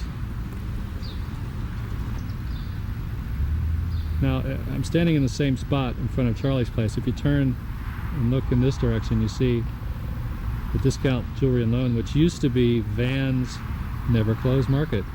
And Van was was shown on the news in the early 80s discussing how Charlie and Sara Jane Moore were friends as kids and used to come into his store and buy candy and so forth. What do you think about all this fish? It's pretty cool. How does Charlie Manson play into the Mothman thing? It's kind of hard to figure out. It seems like there's a connection, but we can't quite figure it out. Maybe it has something to do with the national security state, mind control, who knows? The occult? And Charlie, yeah. And what about the connection? Now that you're sitting here, Harriet, and you can look at his place, what can you tell me about the connection between he and Sara Jane Moore? You sat in front of her house, you sat in front of my house, and you picked up some details that there was no way you could have known. You knew about the beads, you knew about the placement of the furniture, the description of the men who interrogated us. Can you tell us anything about how Sara Jane Moore, for one thing, it's never come out in the media that these two were friends. It's only sort of hinted at by the fact that Squeaky and Sara Jane both shot at President Ford 2 weeks apart. The only thing I can tell you that I pick up right now, they definitely knew each other. There's no doubt about it. Because it's the same feeling? It's the same feeling. There's an age difference. She's older, correct? Yes. Yeah. A few years, not very many. They definitely knew each other.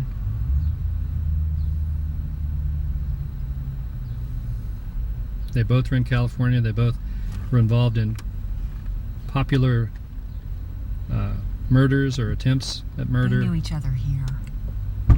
Yeah, well, Van, who worked at the store there, who owned the pawn shop, remembers them as being friends. Really? And coming in together.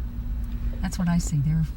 They knew each other here. But Moore disavows this when she's interviewed. She will not talk about Charleston at all. In fact, she won't even mention that it was Charleston. She tries to keep the city completely,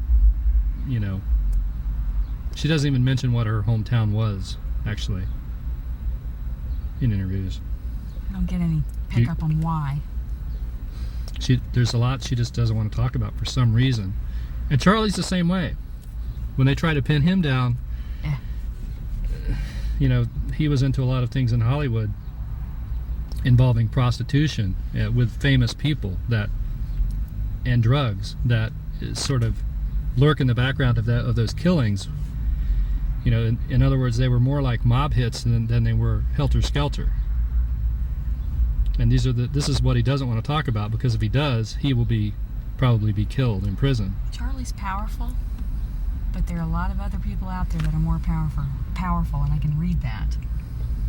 Charlie acts tough, but Charlie's scared. There's a lot of fear that comes out of there, because Charlie doesn't understand why Charlie thinks like he does. He rambles, and he doesn't even know why he rambles. Was he experimented on in prison with drugs or behavioral techniques? Absolutely, both.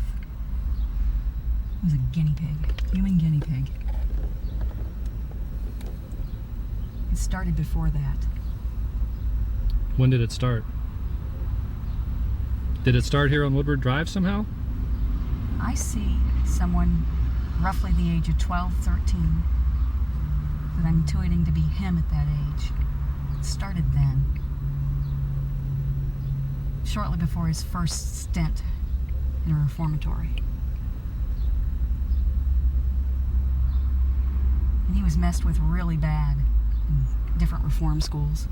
We know that. I mean, that's fact. But more his mind than anything else. Supposedly he was a Scientologist for a long time and reached the highest level of Scientology. The man's actually brilliant. I'm intuiting that he has a very high IQ. But his way of speaking makes people think that he's a nutty hillbilly. I mean, because of his grammar. But the concepts, are you saying the concepts are so far beyond where he should be. Because this guy's totally wrong side of the tracks. But if you ever listen to an interview with him, he speaks so much wisdom. It's hillbilly wisdom, but it's incredible wisdom. It's something that he wouldn't have learned from the street, if you ask me. Wisdom like, I mean, most people are going to go, what? Charlie speaks wisdom? Can you give an example? He seemed to understand that the government was messing with everybody. And I'm intuiting it from this house. He seemed to understand that the government was one big game. He wasn't so eloquent about speaking about it, but he understood the concept of it. He understood what was happening to him. He understood he was a guinea pig. And he also understood that he was helpless to stop it. Charles Manson is not a threat when he gets back out on the street as far as murdering someone. Charles Manson's a threat because of what he knows. Charlie's knowledge is far more dangerous than any weapon in Charlie's hand. And I don't know much about Manson. You're the expert on Manson. I'm just telling you what I'm intuiting from being here. Does it have to do with his occult knowledge? Actually, it has to do with that, but it has to do in context with experiments that were done on him.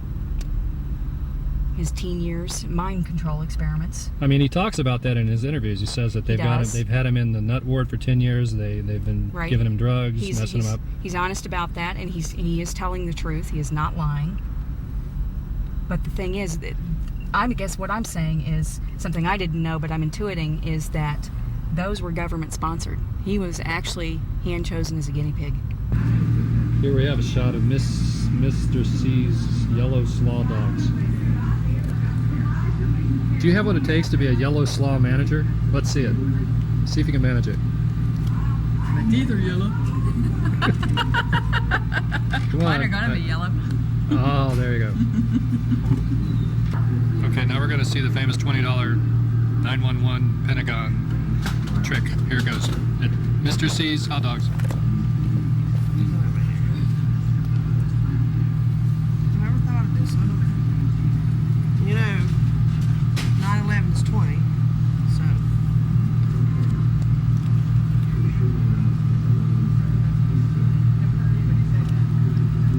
is 20. There's the Twin Towers burning. Okay, wait a minute. Let's do a still shot. Do it in still mode. And then, let's see. Oh, you look inside of. Okay. Still shot. Wow, look at that. It's bizarre. I mean, absolutely. See, one mustn't forget that during the Mothman prophecies events, there was a guy in a fright mask going around trying to abduct women. And then after the Mothman thing ended, a few years later, a bunch of bodies were discovered in a cave in Point Pleasant. Someone had killed them, sort of a serial killer. And it also turned out that there was a Manson family offshoot group operating in the area, in the Cerrito Canova area, in the Huntington area, which is very close to Point Pleasant. So we think that maybe, it's just a theory, maybe an occult group linked to the Manson family was operating at the time of the Mothman phenomenon. I remember. So Rob, were you interrogated by the military guy at Grandview? Remember that guy? No, not really. No. I remember somebody that. Anyone ask you to read some stuff and see if you could remember it quickly, or pull you aside? There was some guy that came to visit. They wanted me to talk to. I can't remember where he was supposed to be from. It was supposed to be about science or something like that. Mm-hmm. They were talking to me about, I think, my interest in physics and relativity and Einstein stuff like that. Do you remember when we gave those presentations when they came to film us, the Appalachian thing? There was a man and a woman. Now, whether they were, it seems to me we called them doctor. And what they did, they gave me an encyclopedia to read. My thing was on Ethiopia, my presentation. And they had singled out the two of us. And then they separated us once we were together. And they had me read for like 15 or 20 minutes about Ethiopia. And then I was supposed to stand up and give a presentation. And I remember the woman going, my God, she has total recall. And there was a man sitting there, they would talk about me, they'd ask me all kinds of questions, but there was a man in uniform that sat back in Air Force uniform. My father was in the Air Force, I knew an Air Force uniform, never said a word. Do you remember him? No, I don't remember the uniform guy. I remember the thing that we did get filmed once. Yes, we did. It seemed like it was supposed to be on like PBS or something like that. Yes, it's about smart kids in Appalachia. Is that what it was? It was about, in our school in particular, there were children with very high IQs. And they had singled out like 5 of us. And then we were separated from the rest of the group for some reason and asked to do extra presentation. That's interesting. I remember some of that. I remember the filming. I thought it was just, they were just filming our large reconstruction thing for TV or whatever it was. I didn't remember the details of that. Did they ask you health questions? Because I distinctly remember them asking me health questions. Do I get a lot of headaches? And since, I'm in alternative health, I read a lot of studies and stuff, and there was something back in the 60s where they were studying children long term. They said that bright children do have more headaches. And Fish has already told me that you're a headache sufferer, and so am I. Wow. And so is this very cat over interesting. here. Now, I really don't remember the details of the conversation. I just vaguely remember that we were filmed once, I remember I bought like a tie or something to wear, You had a tie. I was one of the 5 that got kicked out because I was an artist. You guys don't know what it's like to be an artist, let me tell They talked you. about you in front of me. Oh, they did? They talked about you over and over and kept talking about the artist and the incredible talent, and I knew they had to be talking about you. That's why I wrote you about that and asked you about that. Artists always get the shaft, though. Girls. Girls in general, little girls, and having a daughter myself and a son, I really see the difference. Pay more attention to detail. And that's probably why I remember certain things, especially about the people, in detail that he doesn't. Because I remember more about my surroundings than I do the actual presentation. It seems to me he knows more about what he presented. Right. And I paid more attention to the people that were there and what they were asking. Rob laughs, but he wasn't there when we found Charlie Manson's house. Here's a still from one of Harriet's sightings. No, just kidding. All right. Good face. Well, the story I'm going to tell you is how I used to be like a total non-believer in this stuff. When I was 20, I wrote for the OSU Manor. Actually, I was the editor, and I decided to do a whole series on different religions, and I decided to go to a spiritualist church because I had worked with a guy who was kind of strange. And, I'm going to go, because, he's always telling me that people are talking to me, and he's always telling me what they're saying, and so on and so forth. And he knows too many details about these people that are dead in my family, so I'm curious enough to go. And so I go to this church with him, and it's in North Linden, which is a horrible section in Columbus. I mean, it's just rundown ghetto. And the medium, her name is Medulla, and she's almost 100 years old. I mean, they have to escort her in and sit her down on cushions, and they turn all the lights off, and it's just pitch black in there. And he reaches over and he touches me, and he goes, "I want you to know that you might be able to write this story." And I said, "Oh, come on." He goes, "No, you're going to become part of it." I thought, it's kind of like, yeah, whatever, it's a bunch of bullshit. Well, during the course of this conversation, spirits start coming through her. Now, her voice would change, you would feel fluctuations in temperature, you'd feel air swirling around you. It was the weirdest thing. You'd hear things moving, paper rattling, and lo and behold, Andy Colvin's father comes through. And mind you, I had not seen Andy Colvin since January of 1971, and this is approximately, November 1980. And then about 2 months later, he comes back in my life.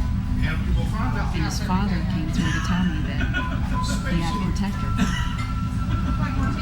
And, I'm sitting there going, nobody mentioned his name to me in years. Nobody had done anything. And then, about 2 months later, we hooked up. Just unbelievable. He was going to school in Cincinnati, and I was going to school in Columbus. And his mom, who by then was remarried, just out of the clear blue sky, came to Columbus to visit my mom. And she said, you got to contact Andy. You have got to get a hold of Andy. And she didn't know about any of this stuff. I said, I need to get a hold of Andy. She said, we need to see him. It's like she knew. But we never talked about it. So when his dad came through to you, did his dad come through the woman first? And the woman said to you, she said, there's someone in this room that needs to talk to you, that wants to talk to you. That wants to talk to you, and the man's name is Andy Colvin. And I didn't say anything. I froze. And she said, the message is, tell his son that he has a protector, that he's fine, meaning Andy has a protector, his father, he's fine. Why me? Why him? This was the beginning of the Mothman phenomenon. That's your first experience, and that's how you got in touch both at the same time. Oh man, that's great. At that point, and lo and behold, all these years later, it's over paranormal shit again. Well, I thought about it for years, why that had happened, and I tried to think about what was the protector message all about. Then I read the Mothman prophecies and the paranormal thing. I knew I had to get a hold of her again. But I kept putting it off. But after 911, I felt like I had to contact her again. And the movie came out. Right. Do you think it was your dad just saying that he was there for you? Just as in... Or do you think it was more prophetic? I think it's more than that. Yeah. I think It has to do with maybe having a spirit guide that I need to get in contact with, follow that trail, see where it goes. Like last night, I mean, I didn't really consciously think of it, but maybe I was probably aware at some level that I've got a protector, so I felt like I could walk, into this energy field, which we experienced last night at our sighting location, which we will describe soon.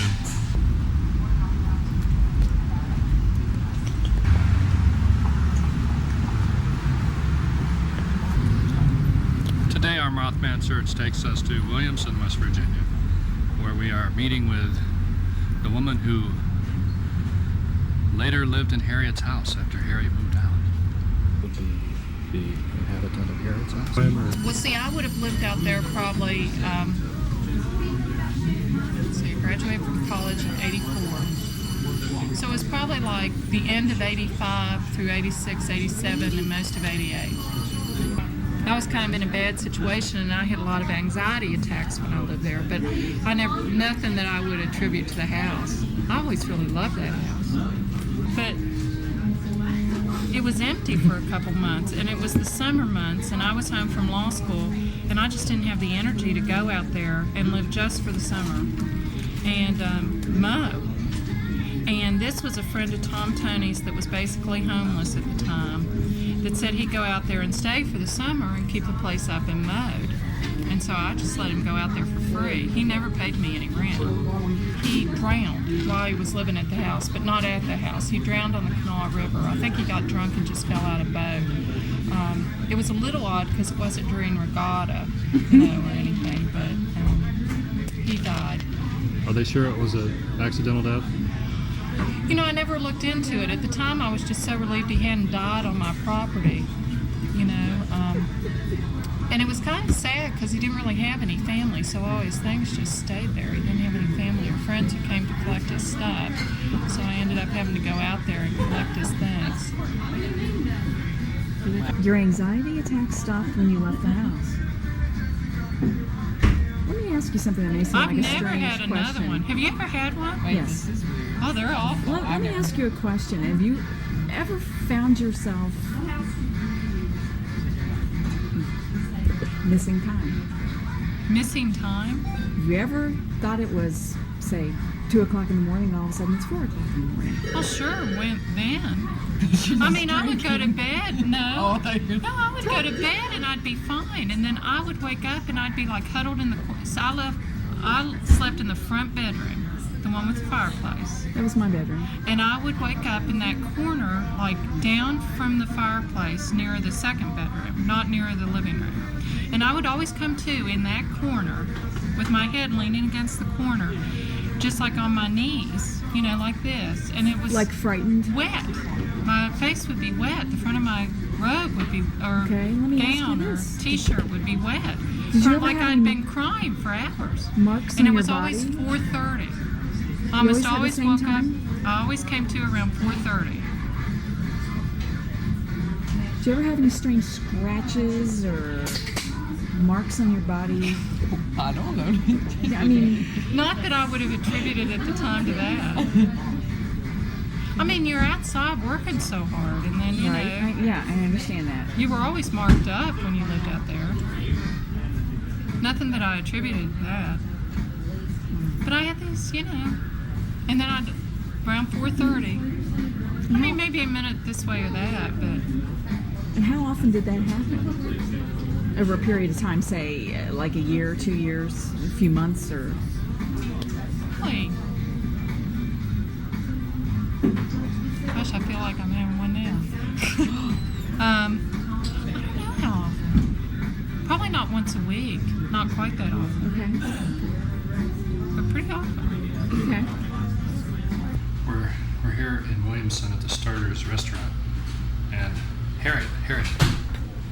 Now here's something I find interesting. You go to the bathroom in here, you have the cheerleaders, and you have the players. Now, what if you were a male cheerleader or a female athlete? What would you do?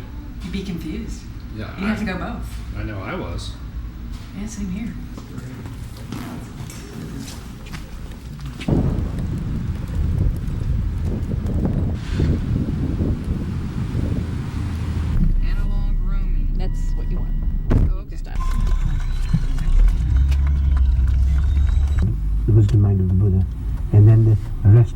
I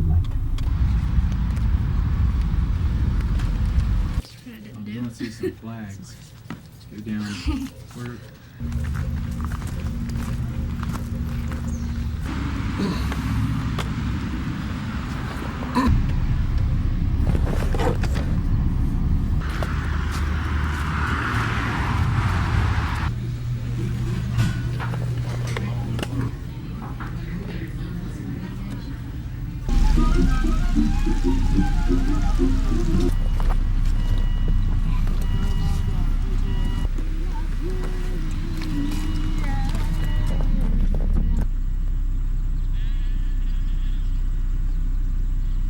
Here we are, Moyers, West Virginia. This is where your dad, the second attempt on your dad's life was made. Car accident, quote, car accident. Actually, this was the first attempt. This was approximately 1965. And in Moyers, this is Moyers, there isn't much to it. He was run off the road by someone and spent about a week in the hospital in Elkins.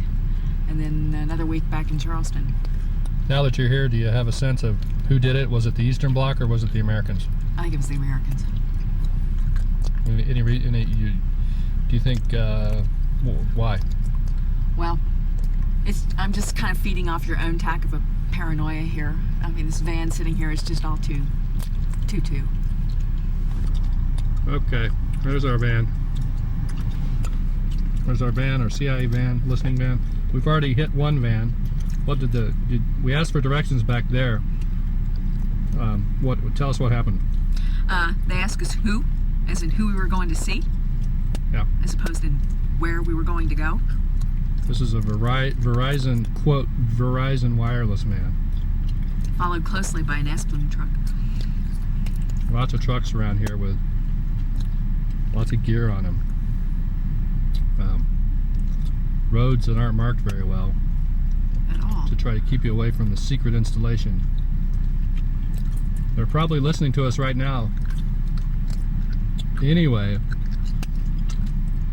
tell us a little bit about what we're going to see in Sugar Grove. Your dad worked there, right? Yeah, he never talked about it. All he said was it's an installation, whatever an installation is.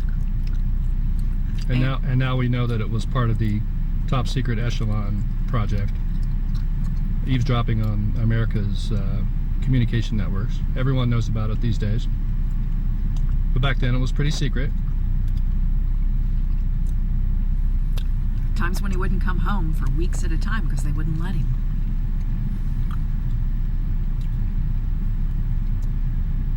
Harriet will now describe what happened to us before leaving on our trip to Sugar Grove, when we were still in Charleston and we visited Woodward Drive at 2 in the morning with a third person, another psychic, whose name is Sara Moore, and we saw an energy field.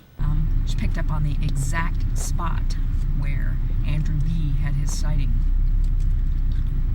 And in fact, she had an amazing reaction. She had a stone for protection wearing it on her chest, a necklace, and she, as we were walking up the hill, started to say, my chest is burning. And since she smokes, Andy asked, you out of breath, whatever, because the hill's kind of steep, and she's like, no, it's my stone burning me. And about that time she gasped because she saw a figure, long white figure. And then what happened? Well, she turned away from it. You went toward it, and it shot off to the left, where I was able to catch a visual outline of it, which is a new thing for me. I don't usually do visuals. But she had clear visuals on it, which was interesting. And we had the presence of more than one form of energy there. We know that much, but one of them was more dominant than the others. And then when we went up to the spot where you had your sighting a few feet further. Yeah, she had an even more bizarre reaction. She had to sit down because she was so overcome with the presence that it was unbelievable. So she sat down to catch her breath, and in during that time, there was about a 3, maybe 4 second lapse where all the bugs, all the little critters and everything in the forest stopped chirping. And it was quite noticeable to both of us.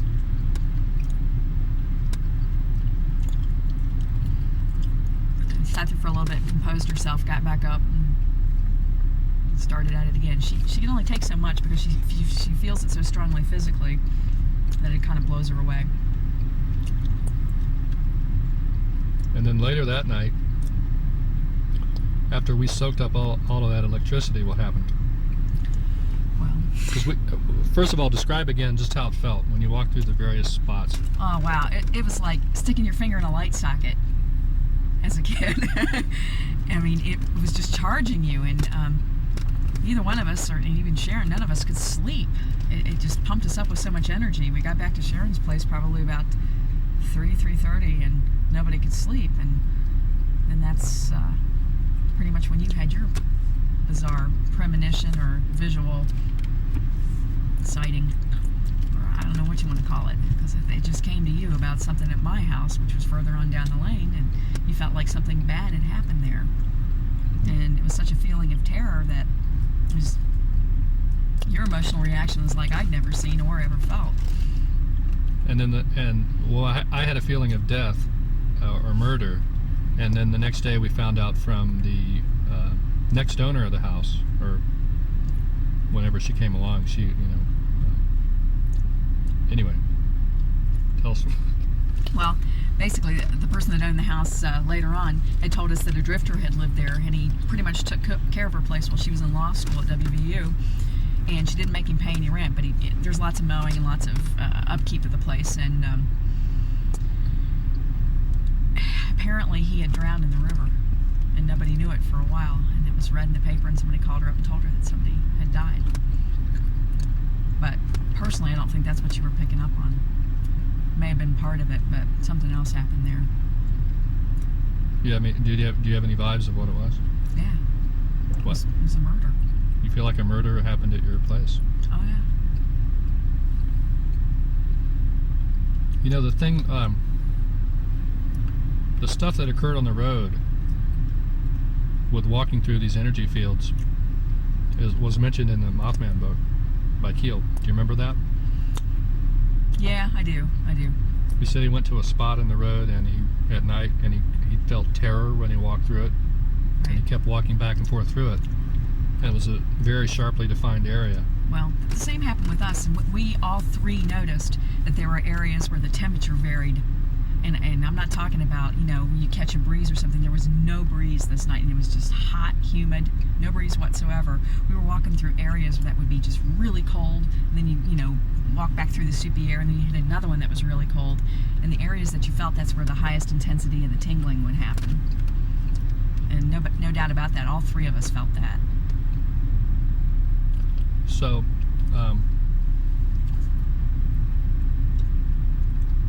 now we're here in Sugar Grove. We're sort of following the Mothman Trail because we know that your dad worked there, and he was car bombed on the lane that we looked at before on Woodward Drive. And we're just trying to find out if there's any psychic links we can find as we visit these spots. Can you tell us what is here at Sugar Grove? Because most people probably have no idea what is here. Do you know? Well, specifically, no, but I know that there's some type of listening station here, a high-tech listening station that can, why it's here, I don't know, maybe you do more than I do, but it can listen into all types of conversations. It's microwave, radio wave, kinds of stuff. It's a receiving type of station.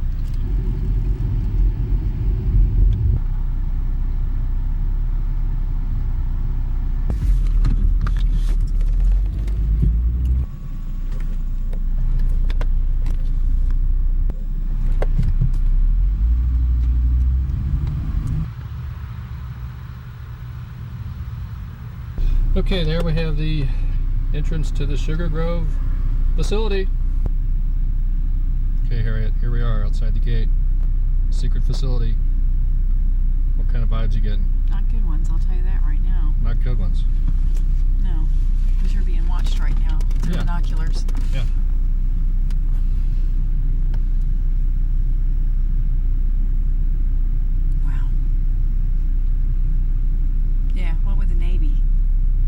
installation out here for?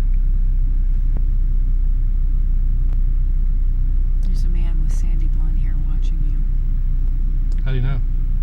He's in the building. He has high-powered binoculars. Why me? Us.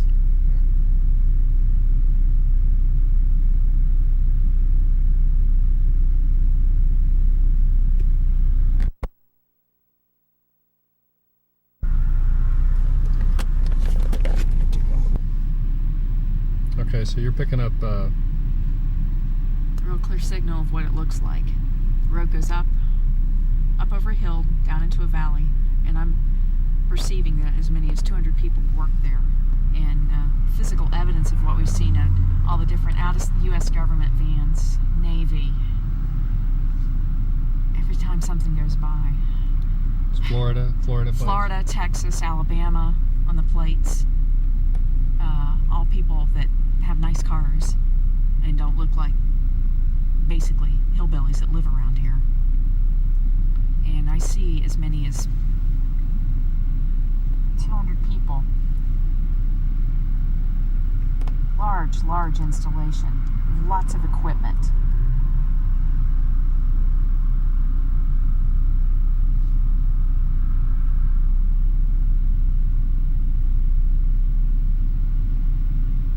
All techies. All these people are super well educated. There is nobody from around here that works here.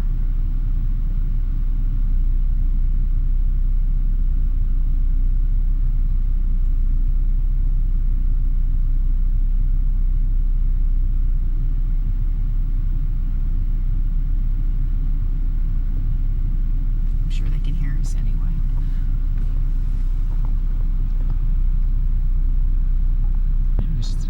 You sense that something's underground too? Yeah, part of it's underground. There are deep steps and elevators that go way down. What would they do down there? I have no idea.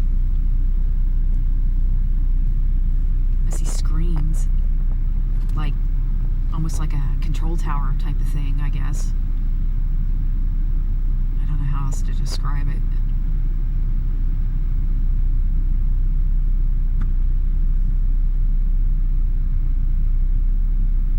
Lots of early 30-ish types working in there. All men. I see no women anywhere. I've yet to see a woman. I thought I saw one leave though. You may have, but where I'm looking, I see no women. Not around the tech stuff.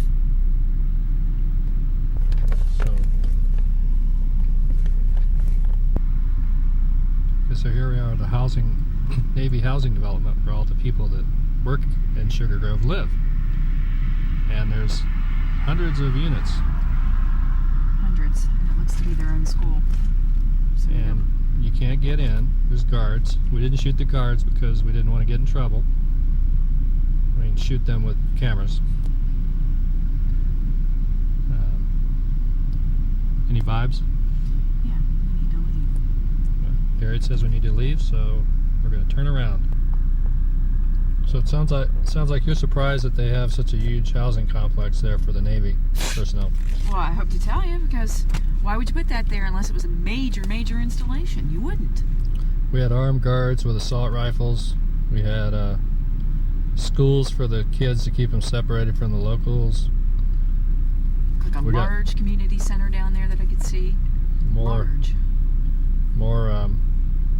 More different license plates from Texas, Virginia, blah, blah, blah. If I had to estimate the acreage of the facility, I'd say close to 25 to 30 acres. What we saw.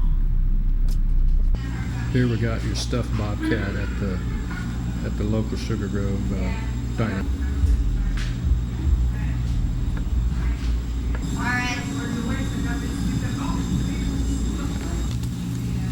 So you just asked if the Navy folk ever come in here to eat, and what'd she say? She said, not very often, and when they do, they pretty much keep to themselves, but they're a pain in the butt with their orders. And I said, what do you mean? Like keep to themselves, keep away from you. She goes, no, they just hang out with one another. They don't mix with other people. Where do they eat most of the time? Did she say? She didn't say, but I'd have to assume it's their complex. Out here.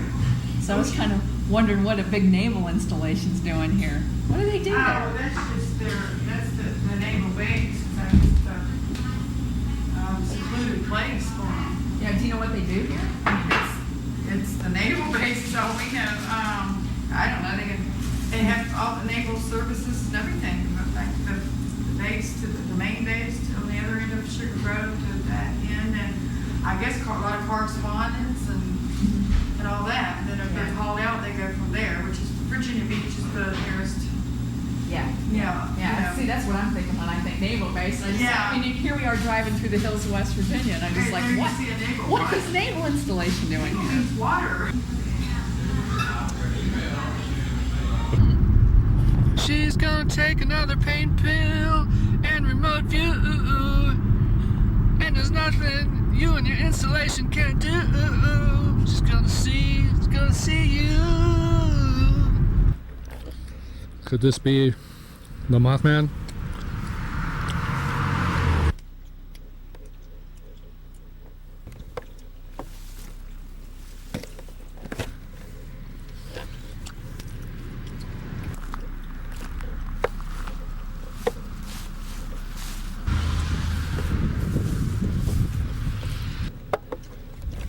Hell.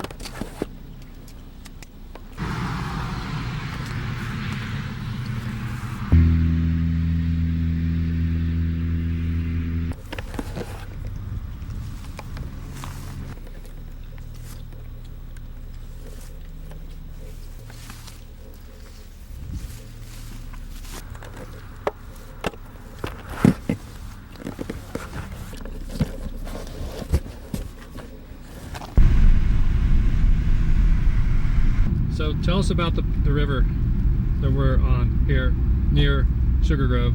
It's the Potomac River, which follows all the way into the DC area. Do you think there's a strategic reason why these secret bases are built on the Potomac? Sure, because basically you don't have any aircraft around here because it's too mountainous for anything to land, but it would be a great track for a helicopter to fly. A great track? Yeah, you could do a visual approach on a helicopter very easily following the Potomac. So in case of a evacuation, or which could work either way, I guess, either out of Sugar Grove or into Sugar Grove, it might be a good idea. And there's another city or town here on the Potomac we're going to visit next. Can you tell us about it? Well, that would be Romney, and we're not quite sure what's there, but my father worked there, and whatever it is underground. Did you got some more visions about the Sugar Grove, didn't you? I did. What I saw were screens, and I couldn't tell what was on the screens. At first I thought they were aircraft. Computer screens? No, they're not computer screens. They're like scopes. And at first I thought it was tracking for aircraft, but it wasn't at all. And then I began to see the outline of maps, and what I could see was the outline of the east coast of North America, the Atlantic Ocean. I could see Europe, and then I began to see concentrations and flashing lights and images. And where I saw the strongest concentration was around north of New York City in Connecticut, and then there was another concentration in Maine. And then there aren't concentrations, but you see single lights, single trackings. But the significance of Connecticut and Maine I already know on my own. We have sub-bases there. I believe it's a tracking station. I think it's some type of strategic command that I see underground at Sugar Grove.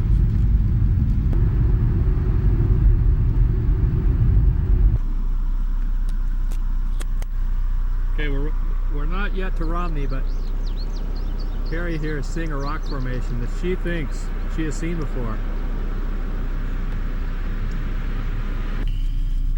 Now, I don't know if we mentioned this earlier, but Harriet had if it got on the tape, but Harriet was saying that she had a sense that she had astral projected into the area of Sugar Grove before. Now she's seeing this rock formation up here, and she's thinking maybe she's astral projected around here too. We're not yet to Romney, but we're getting close. Harriet, what's up? I wish I knew. All I know is that when we came up over the hill and I saw that, I knew I recognized it instantly. So the question I'm asking is, when it comes to astral projection, you know, is it voluntary? Is it involuntary? Has Harriet been astral projecting on her own, or you know, or is this some part of a maybe? Well, they call them the Manchurian astral projectors. You know, people who may have been taught how to astral project at some point, and then they don't really remember doing it, and somehow the information gets passed on to whoever needs to get the information. It's a theory. It's kind of out there, but Harriet's breaking out the clove oil, so you know that things are about to get hot. Well, here we are in Romney. How are the mothy senses? Mothy senses are picking up something. Major energy running through the fingers, which is never a good sign. Something's up here. This is one of the places where Dad worked and never talked about. Whatever it is, it's underground.